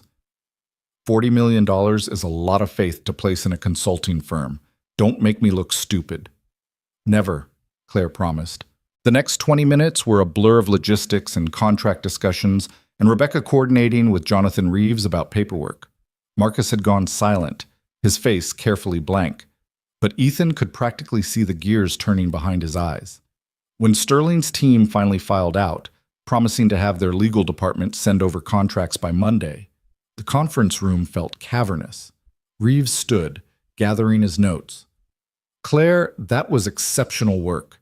Exactly the kind of proactive client service we expect from our senior leadership." "Thank you, Jonathan." Reeves glanced at Marcus, then back to Claire. "Marcus, a word in my office?" It wasn't a question. Marcus followed Reeves out, his expression murderous, and Ethan felt a surge of vindication. Whatever damage control Marcus had planned, it was too late. The door closed, leaving Claire and Ethan alone. For a long moment, neither of them moved. Then Claire let out a breath that sounded like she'd been holding it for 4 days and laughed. "We did it," she said, disbelief and joy mixing in her voice. "Holy shit, Ethan. We actually did it." "You did it. I just built the models." "No." Claire turned to face him fully. "We did it. Together. And I meant what I said in there. You're part of this success as much as I am." Before Ethan could respond, his phone buzzed. A text from Jennifer. "Everyone's talking about the Sterling presentation. You were in there? Details immediately." He showed Claire the text, and she laughed again, the sound lighter than he'd ever heard from her. "Let them talk," she said. "I don't care anymore. Let the whole office know that Ethan Brooks is the reason we landed the biggest contract in firm history." "Claire, that's not... It's true." She moved closer, and Ethan saw tears forming in her eyes again, but these were different. Happy tears. Relief tears. "You saved my career. You saved me. And I'm going to spend a very long time figuring out how to repay that." "You don't owe me anything. I owe you everything." Claire wiped at her eyes, smearing what was left of her mascara. "God, I'm a mess." "You're human. There's a difference." She smiled at him, really smiled, and Ethan realized this was the first time he'd seen genuine joy on her face. It transformed her, made her look younger and more alive than he'd thought possible. "Come on," Claire said. "We need to debrief with the team, send follow-up emails to Sterling, and probably deal with whatever fallout Marcus is creating. But first I need approximately a gallon of coffee and something with enough sugar to jumpstart my brain." They left the conference room together, and the office beyond was buzzing with energy. Word had spread fast. People Ethan barely knew congratulated him as they passed. Jennifer ambushed him at his cubicle with demands for the full story. Even some of the senior partners, who usually pretended junior staff didn't exist, gave him nods of acknowledgement. Claire disappeared into her office to handle calls and contract preliminaries, and Ethan fielded questions from colleagues while trying to process that this was real. They'd done it. The presentation had worked. Sterling was signing a $40 million contract. Around 11, his phone rang. Claire's extension. "Can you come to my office?" Ethan made his way through the curious stares and knowing smiles to find Claire standing at her window, looking out over the city with an expression he couldn't quite read. "Everything okay?" he asked, closing the door behind him. "Jonathan just called. He wants to see both of us at 2 this afternoon." Ethan's stomach dropped. "Both of us?" He said, and I quote, "I want to discuss the future of the Sterling account and the team that will be managing it." Claire turned to face him. "Ethan, I think he's going to offer you a promotion." "What? No, I just helped with a presentation. That's not promotion-worthy." "You rebuilt an entire financial model in 4 days while managing a full client load and single-parent responsibilities. You delivered work that helped land the biggest contract this firm has seen in 5 years, and you did it without asking for anything in return." Claire crossed her arms. "That's exactly promotion-worthy. But I didn't do it for a promotion. I did it because you needed help." "I know, which makes you exactly the kind of person this firm should be promoting." She smiled. "Also, selfishly, if you're promoted to assistant director, you'll be working with me on the Sterling account full-time. And after this week, I can't imagine doing this without you." The weight of what she was saying hit Ethan like a truck. Assistant director, working with Claire full-time, a completely different trajectory for his career. "I don't know what to say." "Say you'll at least listen to whatever Jonathan offers. You've earned this, Ethan." At 2 p.m. sharp, they sat across from Jonathan Reeves in his corner office that made Claire's look modest by comparison. The man had built Morrison and Associates from a 3-person startup to a powerhouse, and his office reflected every hard-won victory along the way. "Claire, Ethan," Reeves began, folding his hands on his desk. "I've been doing this for 32 years. I've seen a lot of presentations, a lot of pitches, a lot of consultants trying to prove their worth. What I saw this morning was exceptional. Not just the content, though that was stellar, but the partnership, the collaboration, the way you two worked as a team to deliver something greater than the sum of its parts." He turned to Ethan.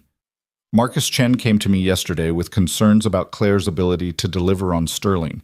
He suggested we transition the account to him for stability." "Do you know what I told him?" "No, sir." I told him that anyone who spends more time undermining colleagues than building their own success has no place in leadership at this firm. As of this morning, Marcus is on a performance improvement plan. If he doesn't demonstrate immediate changes in his approach to teamwork and professional conduct, he'll be looking for employment elsewhere. Ethan felt a surge of satisfaction he tried to keep off his face. Reeves continued, "Claire, you've proven once again why you're one of our most valuable senior leaders. The Sterling contract is yours to manage. But I want you to have support. Real support, not just junior analysts who will burn out in 6 months." He looked at Ethan. "Which brings me to you, Mr. Brooks. Claire tells me you rebuilt complex financial models while managing a full workload and parenting responsibilities. She says you demonstrated initiative, discretion, and a level of dedication that's rare in this industry." "I was just helping a colleague, sir." "That's exactly the attitude we need more of around here." Reeves pulled out a folder. "I'm offering you a promotion to assistant director, reporting directly to Claire. You'll be co-managing the Sterling account and supporting other major client relationships as needed. The position comes with a salary increase of 35%, flexible hours to accommodate your parenting schedule, and full benefits including additional personal days." Ethan's brain short-circuited. 35%. Flexible hours. Working with Claire. I don't know what to say." "Say yes," Claire said quietly beside him. "Please say yes." Reeves smiled. "Take the weekend to think about it if you need to, but I'd like an answer by Monday." They left Reeves' office in a daze. Claire pulled Ethan into her office and closed the door, and then she was hugging him, tight and fierce. "You did it," she said. "You earned this." "We did it," Ethan corrected. "None of this happens without you taking a chance on me." "No. None of this happens without you being the kind of person who helps someone when they need it, even when there's nothing in it for you." Claire pulled back, and her eyes were bright. "You changed my life this week, Ethan. You reminded me that not everyone is out to use vulnerability against you, that kindness still exists, that I don't have to carry everything alone." "Claire, and now I'm going to change yours. Accept the promotion. Work with me. Let's build something amazing with Sterling and prove that partnership and humanity can coexist with excellence." Ethan thought about Lily, about the financial security this would bring, about working with Claire every day, building on this foundation they'd created, about finally having the flexibility to be present for his daughter without sacrificing his career. "Okay," he said. "Yes, I'll do it." Claire's smile was radiant. "Thank you." The rest of Friday dissolved into celebration. Jennifer organized an impromptu happy hour at the bar across the street. Half the office showed up, including several senior partners who wanted to congratulate Claire on the Sterling win. Even Rebecca Torres stopped by, having apparently heard about the celebration through professional grapevines. Marcus was notably absent. Ethan found himself surrounded by colleagues he'd barely spoken to before, all of them wanting to hear the story of the presentation. He deflected as much as he could, redirecting credit to Claire, but she wasn't having it. "Ethan rebuilt the entire financial framework in 3 days," she announced to the group. "He saw gaps in our competitive analysis and filled them before Sterling even knew to ask. He worked until 2 in the morning every night this week while still being an amazing father to his daughter. He's the reason we won that contract, and I want everyone to know it." The praise felt overwhelming and wonderful and terrifying all at once. Ethan caught Jennifer's eye across the room, and she mouthed, "I told you so," with a grin. Around 7, Ethan realized he needed to get home to Lily. He'd promised her a full report, and he was already cutting it close. He found Claire on the bar's patio, standing alone with a glass of wine, looking out at the city lights beginning to sparkle in the dusk. "Hey," he said, "I need to head out." "Of course. Tell Lily I said thank you for sharing you this week." "She'll like that." Ethan hesitated, then asked the question that had been building all day. "What are you going to do this weekend?" Claire was quiet for a moment. "I'm going to visit my father, going to sit with him whether he remembers me or not, going to tell him about the Sterling contract even though he probably won't understand. And then," she took a breath, "then I'm going to start figuring out who Claire Whitman is when she's not trying to be perfect. I think you're going to like her." "I hope so." Claire turned to face him. "Ethan, I need you to know something. This week, you didn't just save my career. You saved me. You showed me that it's okay to let people in, okay to be vulnerable, okay to need help. That's a gift I can never repay. You don't have to repay it. You just have to keep being human. Keep letting people see the real you. Even when it's scary, especially then. Claire smiled, and in that moment, Ethan saw the complete transformation of the woman who'd been the Ice Queen just a week ago. She was still strong, still brilliant, still formidable, but now there was warmth there too. Humanity, hope. "Get out of here," she said. "Go home to your daughter. And Ethan, thank you for everything." He hugged her one more time, this woman who'd become his friend through crisis and late nights and shared vulnerability, then headed home. Lily was waiting at the door when he arrived, practically vibrating with excitement. "Did you win? Did the Ice Lady win? Tell me everything." Ethan scooped her up in a hug, this beautiful girl who was his entire world. "We won, and her name is Claire, and she's not the Ice Lady anymore. She's our friend. I knew it. I knew you'd save her. Actually, sweetheart, I think we saved each other." That night, after Lily was in bed, Ethan sat at his kitchen table with a cup of tea and thought about the week that had changed everything. He thought about Claire breaking down in his car, about rebuilding presentations at 2 a.m., about watching her transform from Ice Queen to human being. He thought about Sarah, about how she'd always believed in helping people without expecting anything in return, about how she'd taught him that kindness was its own reward.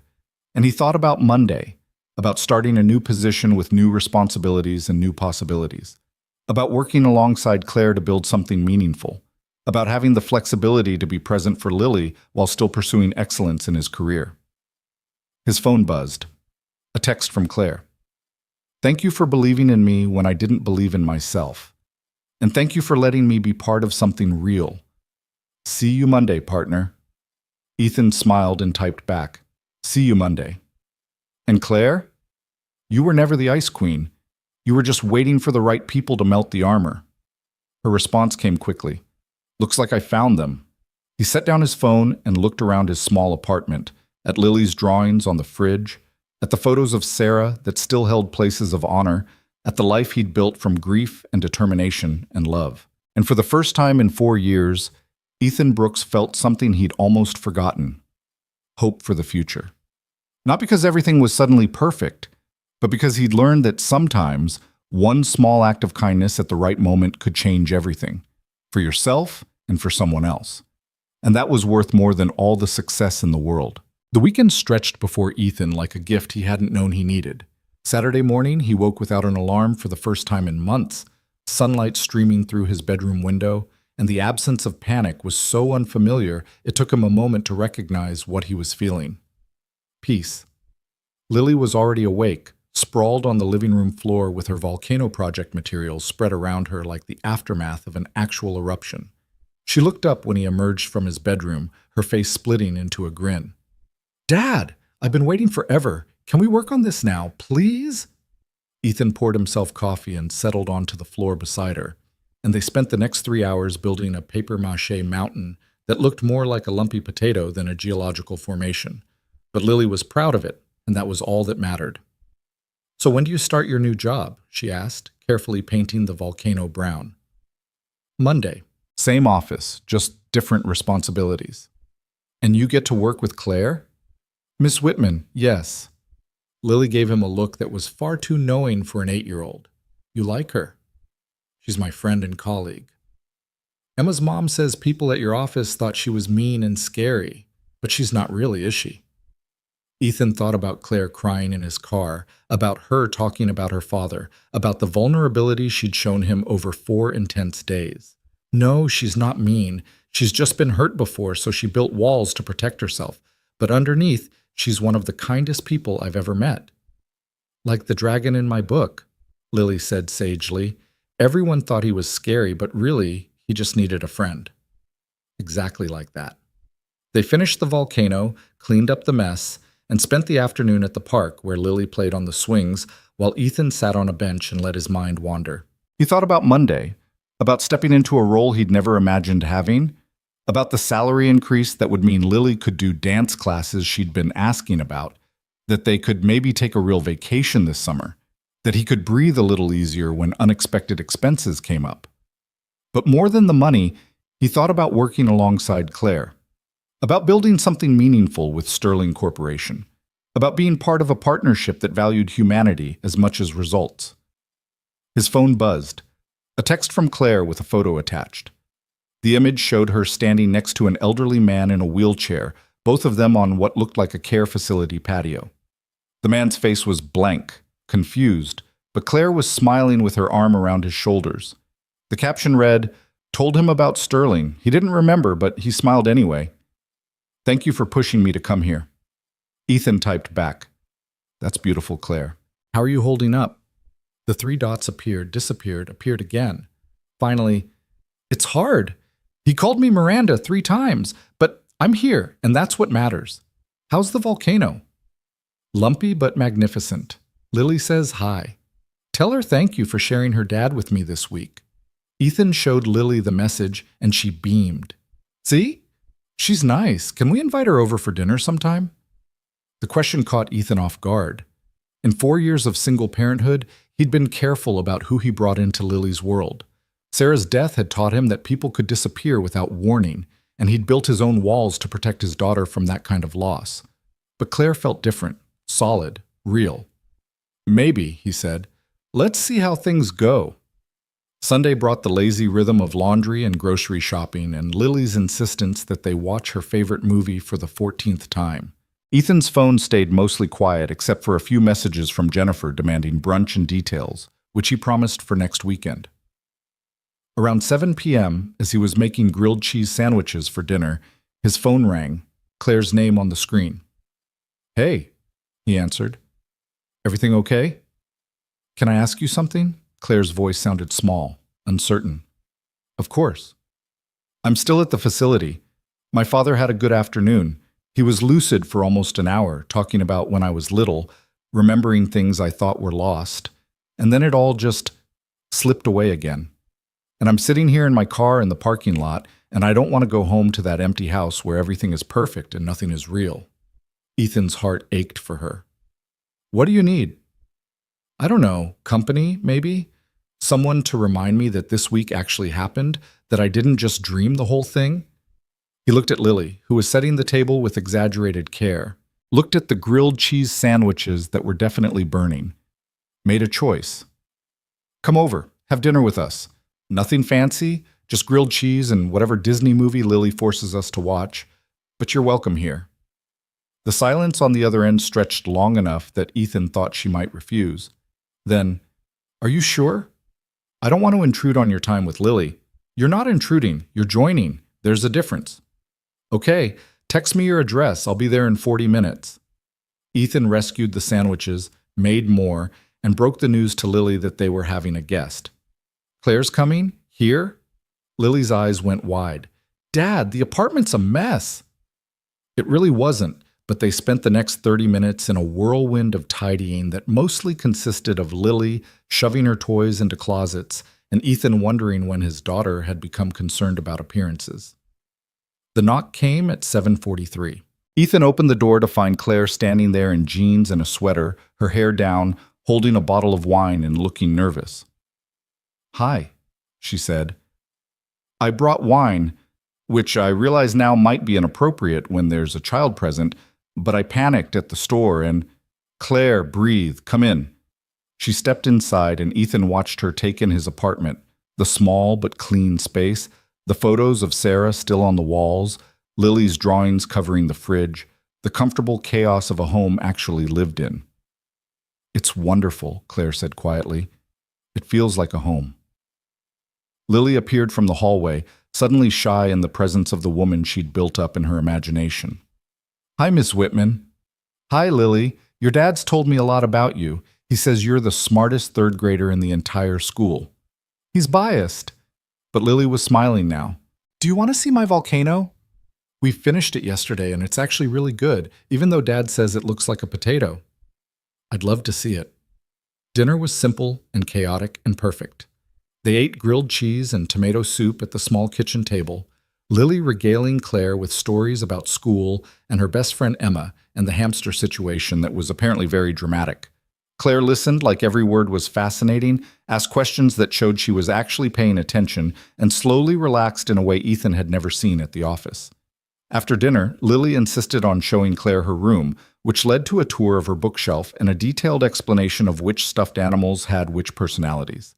Ethan cleaned up the kitchen and listened to his daughter's voice mixing with Claire's, the sound filling his apartment with something warm. When they finally settled in the living room for the promised movie, Lily planted herself between them on the couch with the confidence of someone who knew exactly what she was doing. "This is Frozen," she announced to Claire. "Dad's seen it approximately 1,000,000 times, but he doesn't know all the words like I do." "That's because you play it on repeat," Ethan said. "It's a good movie."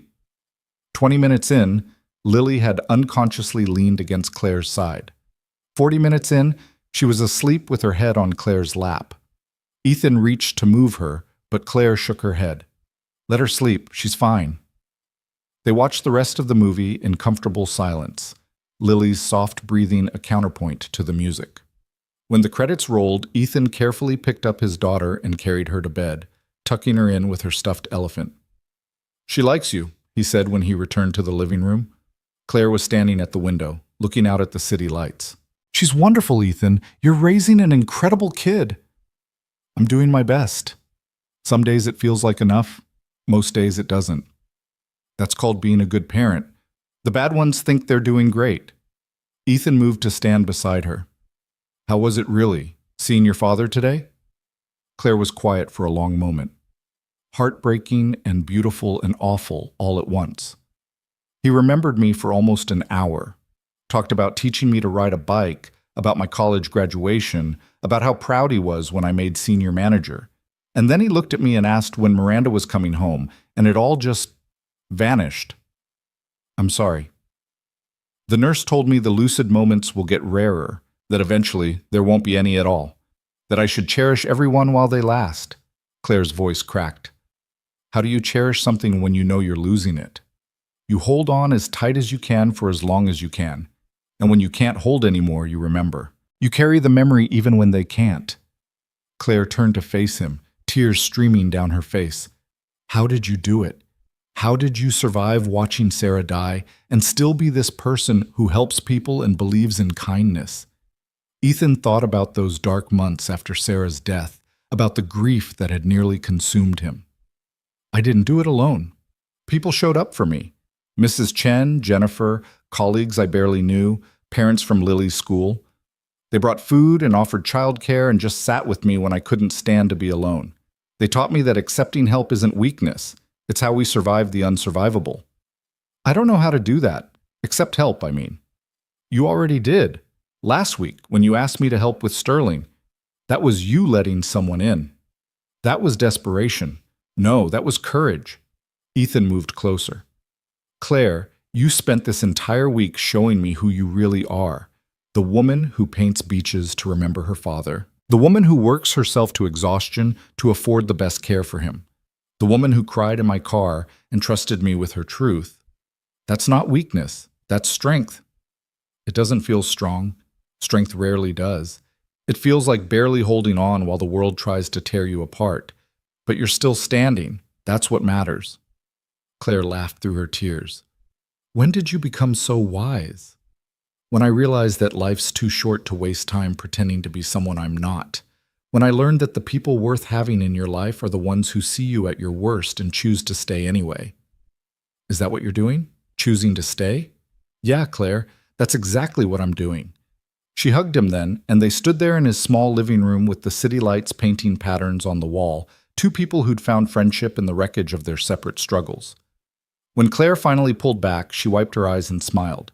"Thank you for this, for dinner, for letting me meet Lily, for reminding me what normal feels like." "Anytime, literally. You're welcome here whenever you need to remember that perfect isn't the goal. Real is." Claire left around 11, and Ethan watched her car disappear into the night before closing the door. He checked on Lily one more time, found her sprawled across her bed in that boneless way only children could manage, and stood in her doorway feeling grateful. For his daughter, for his new job, for a friendship that had formed in crisis and survived into something deeper, for hope. Monday morning arrived with the weight of new beginnings. Ethan, dressed in his best suit, dropped Lily at school with promises that everything was going to be great, and drove to Morrison and Associates with butterflies doing aerial acrobatics in his stomach. The office felt different, or maybe he felt different. People who'd barely acknowledged him before now greeted him by name. Jennifer ambushed him at the elevator with coffee and a bagel and demands to know everything about Friday night's celebration that she'd missed the end of. "I had to leave early," she said, falling into step beside him. "Emergency with my mom. But I heard it got wild. Someone said Claire actually laughed." She did more than laugh. She gave me full credit for Sterling in front of half the senior partners. Jennifer stopped walking. Claire Whitman, Ice Queen extraordinaire, publicly acknowledged someone else's contribution to her success? Turns out she was never an Ice Queen, just guarded. "Ethan Brooks, what did you do to that woman?"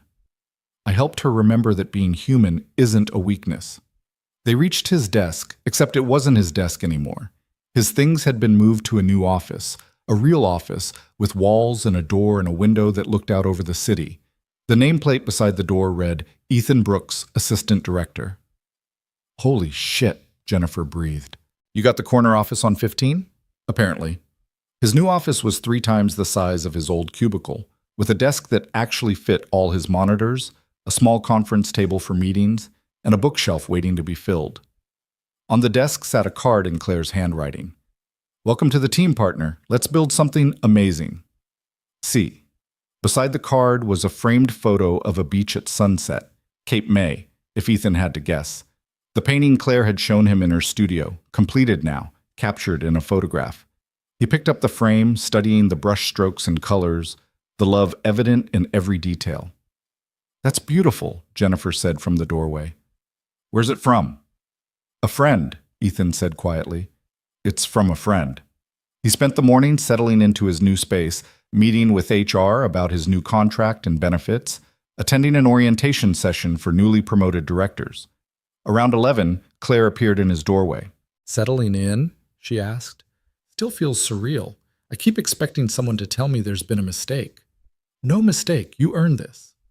She stepped into his office and closed the door. "I have something I need to discuss with you. Something I should have said Friday, but didn't have the courage." Ethan's stomach clenched. "Okay." Claire took a breath. "Last week, when we were working on Sterling, when you saw me at my absolute worst and still chose to help, that changed something for me. You showed me that I don't have to be perfect to be worthy, that vulnerability isn't ammunition for people to use against me, that there are still good people in the world who help without expecting anything in return. Claire, you don't have to. Please let me finish." She moved closer to his desk. "I've spent 15 years building walls, convincing myself that being the Ice Queen was the only way to survive in this industry. And then you came along and demolished every wall I'd built just by being kind, by seeing me, by giving a damn about me as a person, not just as a boss or a potential advantage." Ethan could see her hands trembling slightly. Whatever she was trying to say was costing her. "I talked to Jonathan this morning," Claire continued. "Told him I want to restructure how we handle major accounts. Instead of single-point leadership, I propose team partnerships. 2 directors working together, making decisions collaboratively, sharing both the credit and the responsibility." "That sounds good. Progressive." He approved it, and he's making us the pilot program. You and me, co-managing Sterling and any other major accounts that come through. Equal authority, equal recognition, equal partnership. The weight of what she was offering hit Ethan like a wave. Not assistant director reporting to her, true partners. "Claire, that's huge. Why, are you sure?" "I've never been more sure of anything." She met his eyes. "You changed my life last week, Ethan. You showed me what real partnership looks like. And I want to build on that, not just for Sterling, but for how we approach work, how we treat each other, how we show up for our team. I want to create something different here, something human." Ethan stood and moved around his desk. "You know people are going to talk, right? About us working so closely together. about the Ice Queen suddenly getting warm. Let them talk. I'm done living for other people's opinions. Claire smiled, and it was that real smile he'd seen at his apartment, the one that transformed her entire face. I'm done pretending to be someone I'm not. And if that makes me unprofessional or too soft or whatever other criticism people want to throw at me, that's their problem. Who are you, and what have you done with Claire Whitman? She laughed. I'm the same person. I'm just finally letting people see it. The rest of Monday dissolved into meetings and email chains and settling into new rhythms.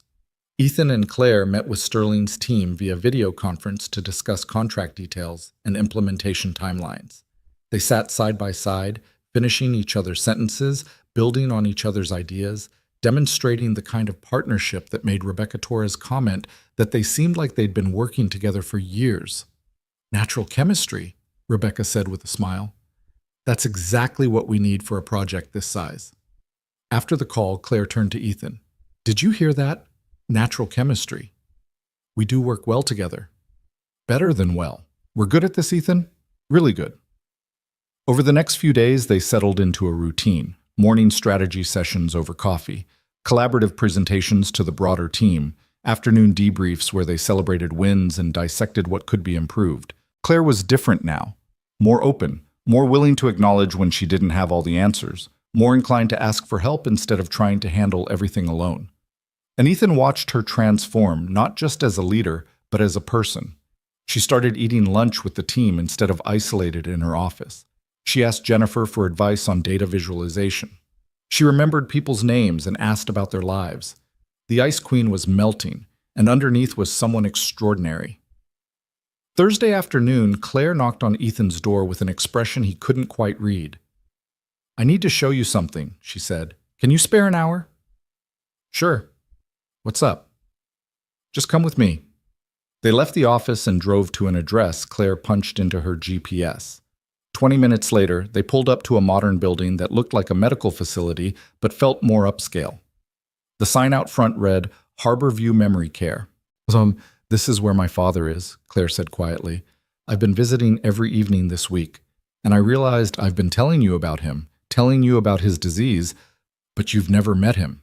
And I want, she paused, I want you to meet him, while he can still have moments of clarity, while there's still a chance he might remember. The vulnerability in her voice made Ethan's chest tight. Claire, are you sure? That's a really personal, I'm sure. You're not just my colleague, Ethan. You're my friend, and I want the people who matter to me to know each other, even if the moments we get are brief. They walked into Harbor View together, Claire greeting the staff by name, clearly a familiar presence now. She led Ethan through hallways decorated to look cheerful and homelike rather than institutional, to a room at the end of a corridor.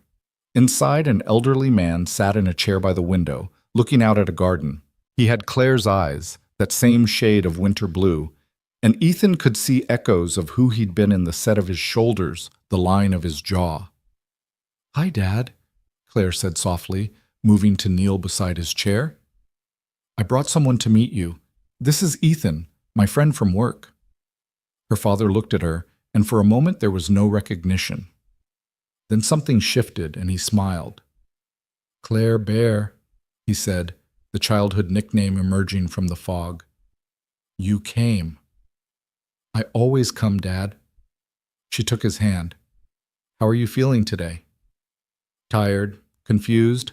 The nurse keeps telling me things I don't remember. He looked at Ethan. Who's this?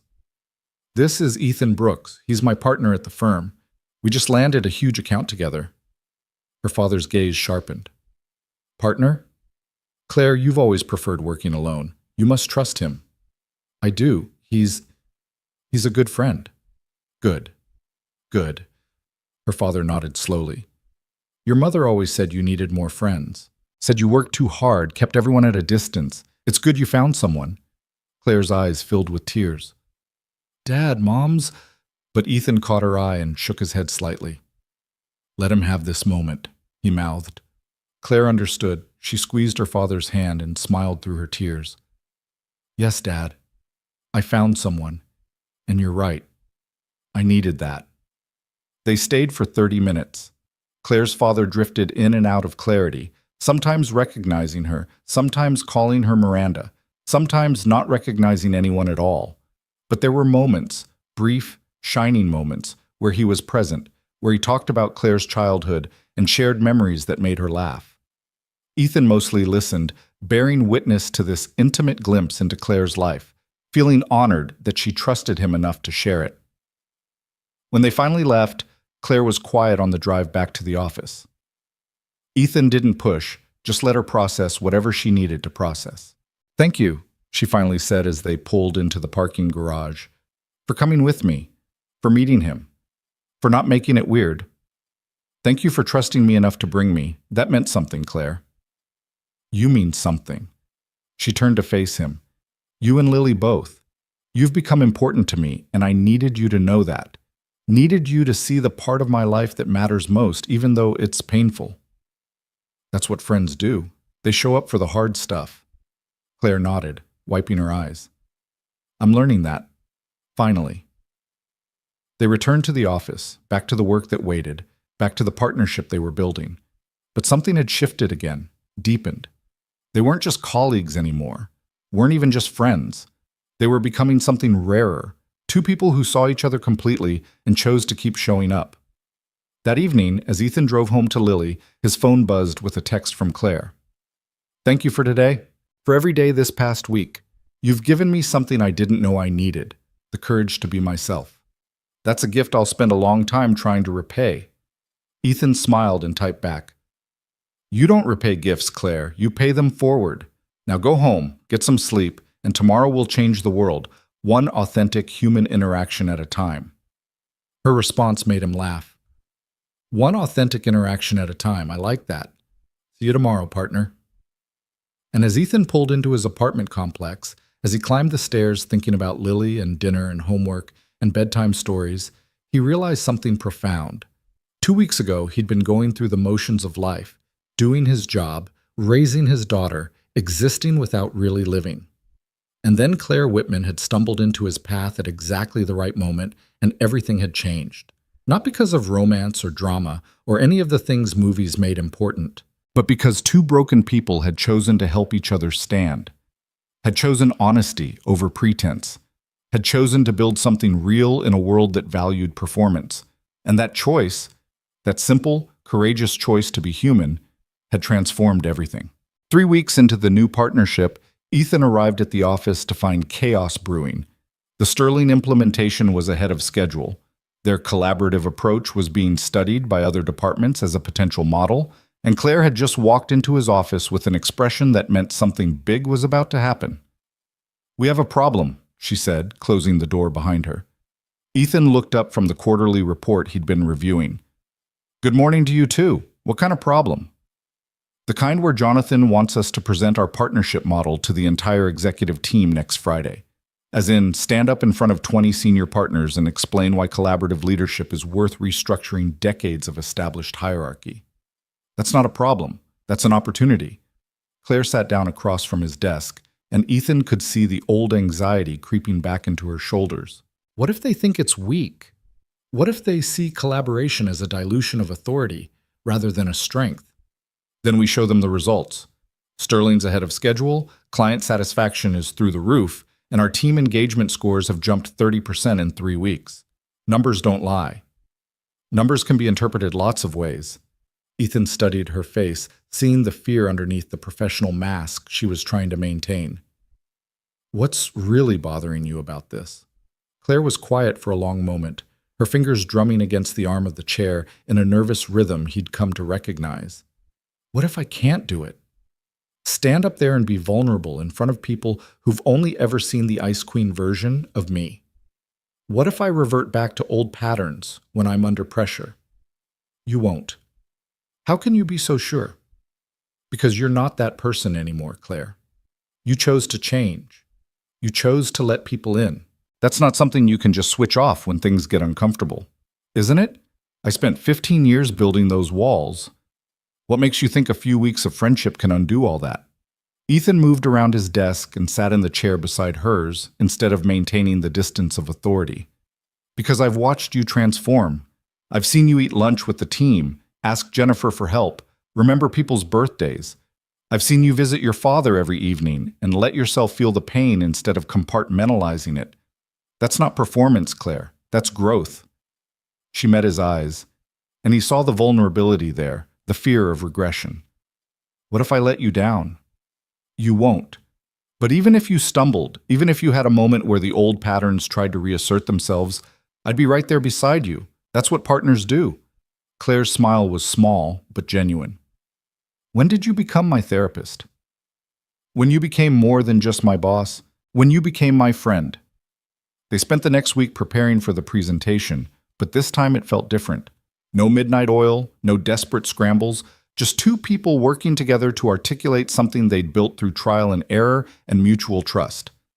They created slides that told their story, the sterling win, the collaborative approach, the measurable results. But more than that, they crafted a narrative about what leadership could look like when it prioritized humanity alongside excellence. During their preparation, Lily's science fair arrived. Ethan had promised to be there, and for the first time in his career, he didn't feel guilty about leaving work early. Claire not only encouraged it, but showed up herself, surprising both him and his daughter. "Ms. Whitman!" Lily's face lit up when she saw Claire walking through the elementary school gymnasium. "You came to see my volcano!" "I wouldn't miss it. Your dad's been telling me this is the best volcano in third-grade history." Lily grabbed Claire's hand with the unselfconscious ease of childhood and dragged her toward the display table where her lumpy papier-mâché creation sat surrounded by informational posters. Ethan watched them together, his daughter explaining the science of eruptions while Claire listened with genuine interest, asking questions that made Lily think deeper about her project. "She's really good with kids," Jennifer said, appearing at Ethan's elbow. She'd brought her nephew to the fair and had been equally surprised to see Claire there. "I've worked with her for 7 years and never would have guessed she had this side." "She always had it. She just didn't feel safe showing it." "And you made her feel safe?" Ethan watched Claire laugh at something Lily said, watched the genuine joy on both their faces. "I think we made each other feel safe, to be human, to be imperfect, to stop performing and just exist." Jennifer squeezed his arm. "You're good for each other. The whole office can see it. The way you work together, the way you've both changed. It's like watching two people finally become who they were always meant to be." When the judging concluded and Lily's volcano earned an honorable mention, Claire suggested celebrating with ice cream.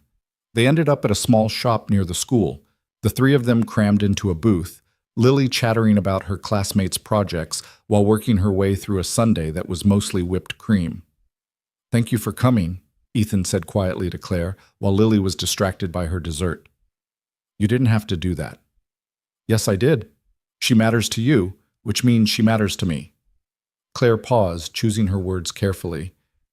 "I never thought I'd have this, the family dinners, the school events, the ordinary beautiful moments that make up a life. I convinced myself my career was enough. And now? Now I'm realizing there's room for both, that I don't have to choose between professional excellence and personal connection. I can have meaningful work and meaningful relationships." She looked at Lily, then back at Ethan. "You and Lily have shown me that, given me permission to want more than just success. You always had permission, Claire. You just needed to give it to yourself." That night, after Claire left and Lily was in bed, Ethan sat at his kitchen table and thought about the presentation coming up, about standing in front of the executive team and articulating something that felt almost sacred, the transformation that happened when you let people see your humanity, the courage it took to lead with vulnerability instead of authority. His phone buzzed. A text from Claire with a photo attached. The image showed her standing in her studio in front of an easel, paint-stained hands holding a brush, a canvas in progress behind her. Not the beach this time, but something new. Two figures on a hiking trail, one adult and one child, heading toward a mountain peak painted in sunrise colors. The caption read, "Started painting again. Turns out when you stop running from feelings, creativity comes back. Thank you for that gift." Ethan smiled and typed back, "That's beautiful." What inspired it? Hope, and the future, and the idea that we don't have to climb alone. The week leading up to the executive presentation moved with surreal speed. Ethan and Claire refined their narrative, practiced their delivery, anticipated objections. But unlike the desperate preparation for Sterling, this felt almost joyful. They'd grab coffee in the morning and work through ideas. They'd brainstorm during lunch with the team, getting input from the people who'd experienced their partnership firsthand. They'd debrief in the evening, sometimes in the office, sometimes at Claire's place, sometimes at Ethan's apartment where Lily would interrupt with homework questions and Claire would help with math problems while Ethan ordered dinner. It felt natural. It felt right. It felt like family. Marcus Chen, meanwhile, had gone notably quiet. The performance improvement plan was apparently having an effect, or perhaps he'd simply realized that his attempts at manipulation had backfired spectacularly. Either way, he kept his head down and his comments to himself, and the office was better for it. The night before the presentation, Ethan tucked Lily into bed and found her looking at him with those wise eyes that reminded him so much of Sarah. "Dad, are you nervous about tomorrow?" "A little bit, yeah." "Don't be. You and Claire are going to be amazing. You always are when you work together." "How'd you get so smart?" Lily grinned. "I have a really good dad who taught me that being scared doesn't mean you shouldn't try. It just means what you're doing matters." Ethan kissed her forehead, overwhelmed by love for this small person who saw the world with such clarity. "When did I teach you that?" "When Mom died and you were sad all the time, but you still got up every day and took care of me and went to work and kept trying. You taught me that being brave isn't about not being scared. It's about doing the thing anyway." He had to step into the hallway for a moment, overcome by the wisdom of an 8-year-old and the weight of everything they'd survived together. His phone buzzed. Claire, right on cue. "Can't sleep, too nervous. Tell me this is going to be okay." Ethan called her instead of texting back. "It's going to be more than okay. It's going to be transformative." "How can you be so confident?" "Because we're not selling them something fake. We're sharing something real, and real always wins in the end." "Does it, though? In business? In this industry that values performance over authenticity?" "It does when people are brave enough to lead with it. And you are, Claire. You're one of the bravest people I know." The silence on the other end stretched long enough that Ethan thought the call had dropped. Then Claire's voice came through, thick with emotion. "Thank you. For believing in me when I didn't believe in myself, for pushing me to be better, for showing me what partnership really means. Thank you for taking the risk, for opening up, for trusting me with your truth." "Ethan? Yeah? Whatever happens tomorrow, I want you to know that this, our friendship, our partnership, everything we've built, it's the most important thing I've done in my career. More important than Sterling, more important than any promotion or recognition. You've given me my life back." "We gave each other our lives back," Ethan corrected gently. "Now get some sleep. Tomorrow we show them what leadership can look like when it's built on humanity instead of fear." Friday morning dawned clear and bright, the kind of day that felt like a metaphor for new beginnings. Ethan dropped Lily at school with a hug that lasted a beat longer than usual, then drove to Morrison and Associates with butterflies and determination competing for space in his chest. Claire was already in the conference room when he arrived, setting up their presentation. She looked calm, composed, but Ethan could see the tension in her shoulders. "Ready?" he asked. "No, but I'm doing it anyway." At 10 a.m. sharp, the executive team filed in. 20 senior partners, including Jonathan Reeves, all settling into seats with the kind of casual authority that came from years of success. The room felt heavy with expectation and judgment. Claire stood at the head of the table, Ethan beside her, and took a breath. 3 weeks ago, she began, Ethan and I stood in a different conference room and presented to Sterling Corporation. We won a $40 million contract, but that's not the story I want to tell you today. She clicked to the first slide, not data or charts, but a photo of her and Ethan working side by side in his office, both focused on their computers, coffee cups scattered around them. This is the story of what happened before that presentation, of how we got there, and of why I believe the partnership model we've developed isn't just good for business, it's essential for the future of this firm. For the next 45 minutes, Claire and Ethan told their story. They talked about the Sterling presentation sabotage, about choosing to rebuild rather than surrender. They shared data on improved team engagement, accelerated project timelines, higher client satisfaction scores. But more importantly, They talked about what changed when leadership prioritized collaboration over individual achievement, when vulnerability was seen as strength rather than weakness, when people felt safe bringing their whole selves to work. Claire's voice was steady as she shared her own transformation. For 15 years, I believed being the Ice Queen was the only way to succeed. I kept people at a distance. I never showed weakness. I valued perfection over humanity, and I was successful by traditional measures. But I was also miserable, isolated, and one bad day away from complete burnout. She looked at Ethan, and he nodded encouragement. And then Ethan showed me a different way. Not by telling me what to do, but by modeling what leadership could look like when it was built on kindness, collaboration, and genuine care for people. He helped me rebuild a presentation, yes, but more importantly, he helped me rebuild myself into the kind of leader I actually want to be. The room was silent, every eye on Claire as she laid herself bare in front of people who'd only ever seen her armor. Ethan stepped forward, taking his cue. What Claire's describing isn't just personal transformation. It's a fundamental shift in how we think about leadership in this industry. The old model, the lone genius at the top, the cutthroat competition, the idea that vulnerability equals weakness, it's not just outdated, it's actively harmful. It burns people out. It creates toxic environments. It limits innovation because people are too afraid to take risks or share unconventional ideas. He clicked to the next slide, showing their team's engagement scores over the past 3 weeks compared to firm averages. The difference was stark. Partnership leadership creates psychological safety.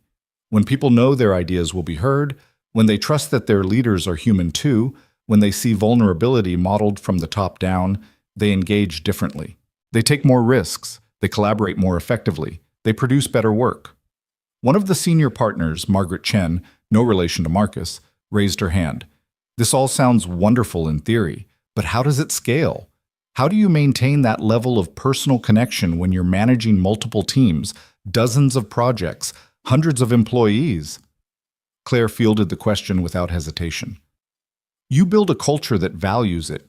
You create systems that support collaboration instead of competition.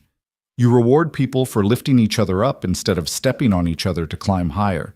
And yes, it requires more emotional labor from leadership. But the returns, in retention, in performance, in innovation, are exponential. Another partner jumped in. What about decision-making? When you have true partnership, equal authority, how do you handle disagreements? Who has final say? Ethan smiled. We disagree all the time, and when we do, we talk it through until we find a solution we both believe in. Sometimes that means Ethan defers to my expertise in client relations. Sometimes it means I defer to his financial modeling genius. But we never pull rank. We never play power games. We just problem solve together like adults. And if you can't agree, then we bring in others. Get more perspectives. Keep working the problem until we find an answer that serves the client and the team. Claire leaned forward. The question isn't whether partnership is efficient. It's whether the old model is effective. And the data suggests it's not. Hierarchical leadership might be faster in the moment, but it creates long-term problems, disengagement, turnover, burnout, that cost far more than the time we spend building consensus.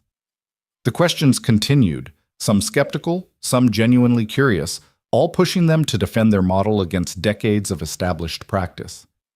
But Claire and Ethan were ready. They had data, they had results, they had lived experience of transformation. Most importantly, they had each other. As the presentation wound down, Jonathan Reeves spoke for the first time. Claire, Ethan, thank you for that comprehensive overview. I think what strikes me most is not the business case, though that's compelling.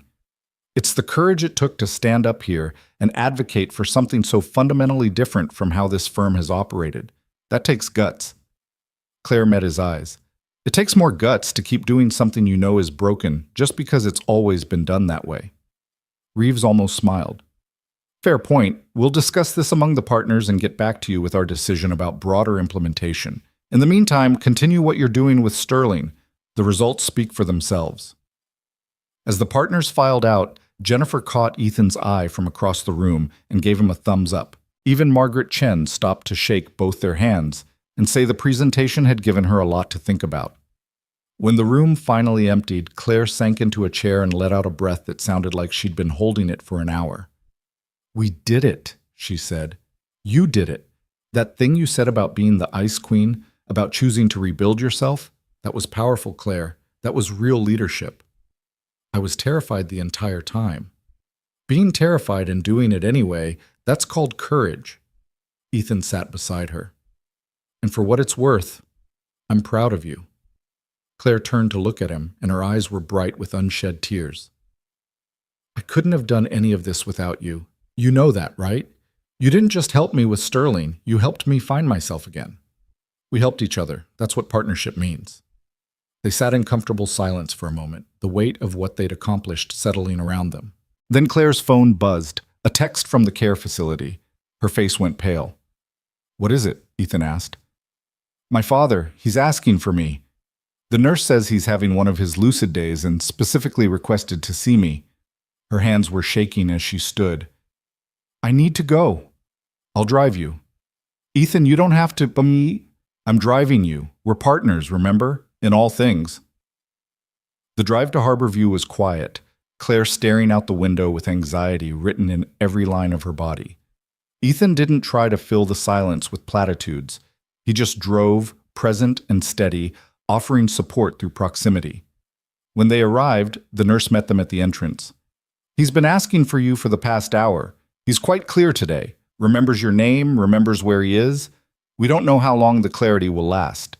Claire squeezed Ethan's hand once, hard, then headed toward her father's room. Ethan followed, giving her space but staying close. Her father was sitting in his usual chair by the window, but today his eyes were sharp, focused. When Claire entered, his face lit up with recognition that was unmistakable. "Claire Bear, you came." "Of course I came, Dad." Claire knelt beside his chair, taking his hands in hers. "I heard you, earlier. You were telling someone about your work, about a big presentation." His voice was weak but clear. "I'm proud of you, sweetheart. So proud."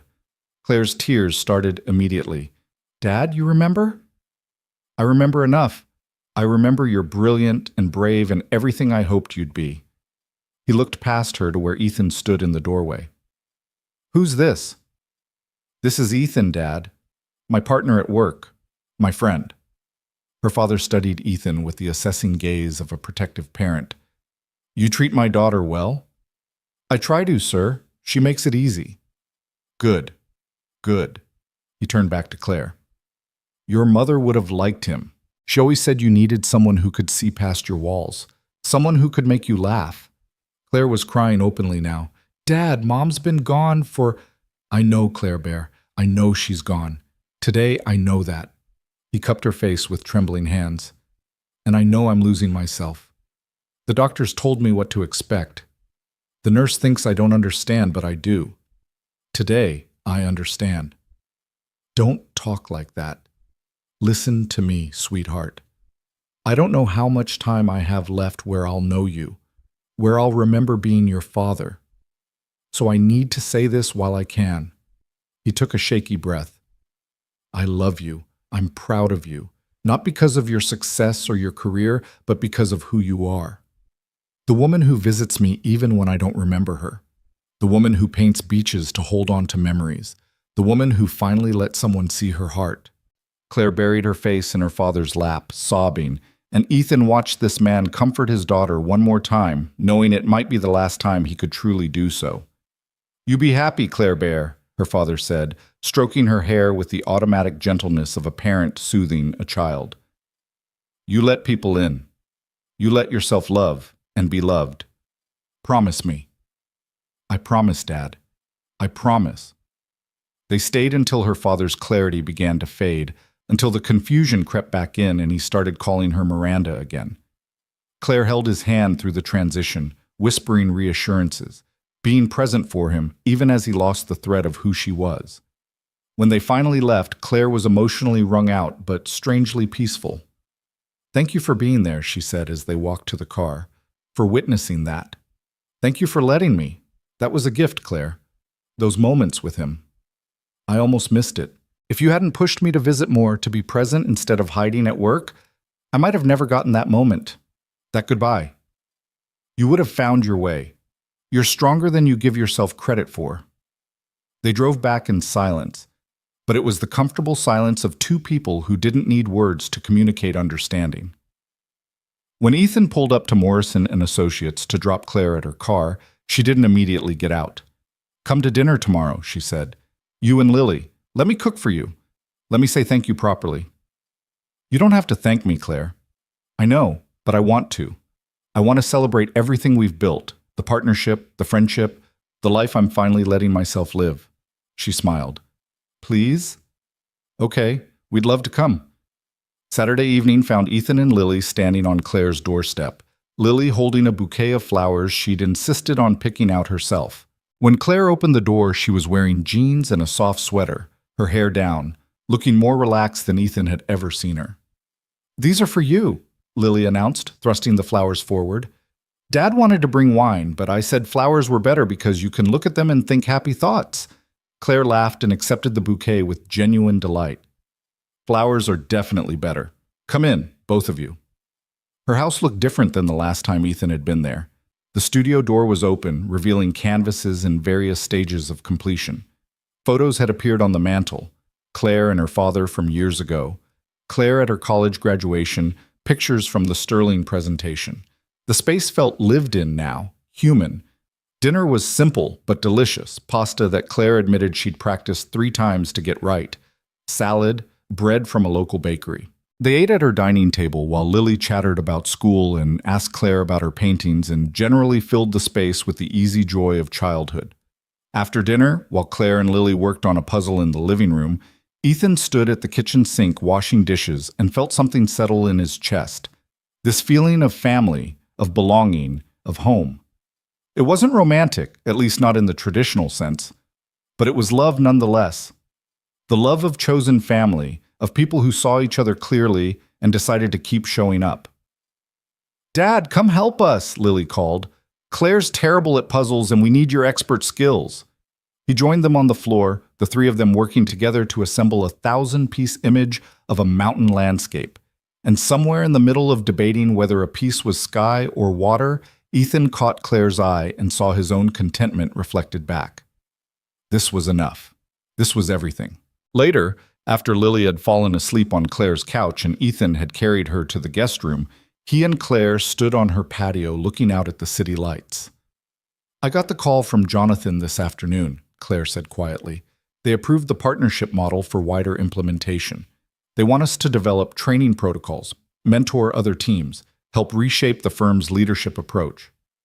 "Claire, that's amazing. It's terrifying and exciting and completely overwhelming." She turned to face him. "But I'm not doing it alone. None of it. Not the Sterling account, not the leadership transformation, not the visits with my father. I have you, and that makes all the difference. You'd do fine without me." "Maybe, but I don't want to. I like this, Ethan, the partnership, the friendship, the family we're building. I like who I am when I'm with you and Lily. I like the version of myself that you helped me find." Ethan moved closer. "You didn't find a new version, Claire. You just stopped hiding the real one. Either way, I'm grateful for all of it. For the night you drove me home from the party, for helping with Sterling, for pushing me to visit my father, for showing me what it looks like to lead with humanity." She paused, choosing her words carefully. "For being my family when I thought I'd be alone forever." "You're never going to be alone again, not if I have anything to say about it." Claire hugged him, and they stood there under the stars, 2 people who'd found each other at exactly the right moment, who'd chosen to build something real in a world that often valued performance over authenticity. "What happens now?" Claire asked. "After all of this?" "Now we keep going. We implement the partnership model across the firm. We blow Sterling's minds with our work. We have family dinners and visit your father and watch Lily's terrible volcano experiments. We live, Claire. We actually live instead of just surviving." I like the sound of that. "Me too." 6 months later, Ethan stood in Morrison and Associates' main conference room, watching Claire present their leadership model to a room full of consultants from across the industry. The partnership approach had transformed not just Sterling's account, but the entire firm's culture. Turnover was down, engagement was up, and Morrison and Associates was being featured in business publications as a case study in modern leadership. But the real measure of success, Ethan thought, was the woman standing at the front of the room. Claire Whitman, who'd once hidden behind walls of ice, now spoke with warmth and conviction about the power of vulnerability in leadership. She shared her own story without shame, talked about her father's illness and how it had taught her what really mattered, acknowledged Ethan's role in her transformation with genuine gratitude. She was magnificent. After the presentation, as attendees filed out discussing what they'd learned, Claire found Ethan in the hallway. "How'd I do?" she asked. "You changed minds. You touched hearts. You proved that leadership can be both excellent and human." Ethan smiled. "Pretty sure you're going to be getting consulting offers from half those firms." "Already got 3. Turned them all down." "Why?" "Because I like what we're building here. The culture, the team, the partnership." She linked her arm through his. "Come on, Lily's waiting at the office. She wants to show us her science project for next semester, something about the solar system that definitely requires your engineering expertise." They walked through Morrison and Associates together, past colleagues who greeted them warmly, past the office that had once felt like a battlefield and now felt like community, past Marcus Chen, who'd quietly resigned a month ago to take a position elsewhere after realizing his old approach no longer had a place in the new culture. In Ethan's office, Lily had indeed taken over his desk with a sprawling solar system model that defied several laws of physics. "Dad, Claire, look what I'm building. It's going to be the best project in 4th grade history." As Ethan and Claire bent over the model, helping Lily figure out planetary orbits while laughing at her creative interpretation of Saturn's rings, Ethan felt a wave of gratitude so profound it nearly overwhelmed him. This was what mattered.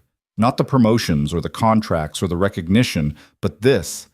The people who saw you clearly and loved you anyway. The partnerships built on trust and vulnerability. The courage to show up as yourself and let others do the same.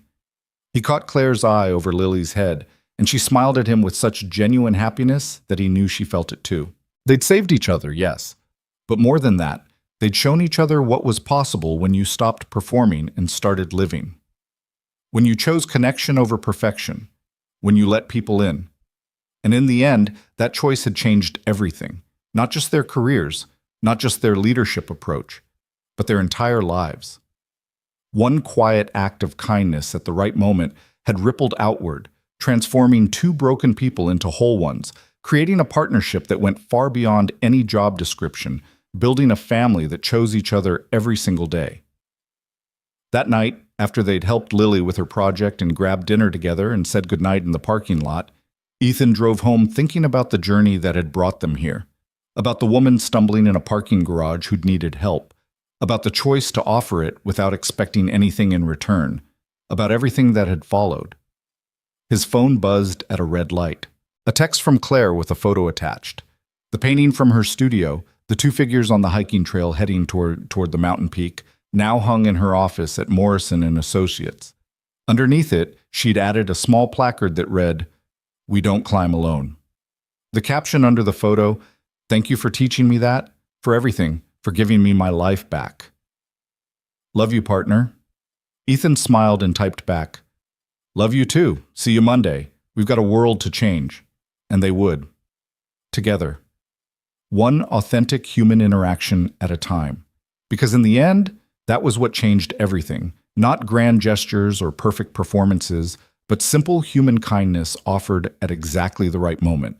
The choice to see someone struggling and offer a hand. The courage to accept help when you needed it.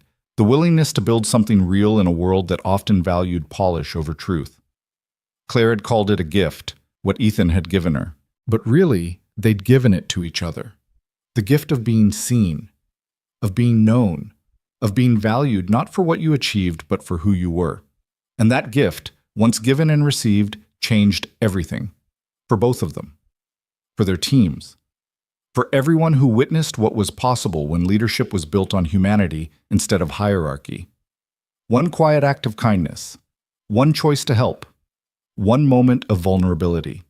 That was all it took to change 2 lives forever. And as Ethan pulled into his apartment complex, as he climbed the stairs thinking about tomorrow and Monday, and all the tomorrows that stretched ahead, he felt something he hadn't felt in years. complete and total hope for the future. Not because everything was perfect, but because he'd learned that perfect wasn't the goal. Real was, human was, connection was, and he had that now, in abundance. Thanks to one extraordinary woman who'd been brave enough to let him see her break, and brave enough to let him help her build something better from the pieces. The Ice Queen had melted, and underneath was someone extraordinary, someone who'd become family, someone who'd reminded him that kindness still mattered, that vulnerability was strength, that the best things in life happened when you stopped performing and started being real. And that was a lesson worth sharing with the world. Starting Monday, together, as partners, as friends, as family, forever.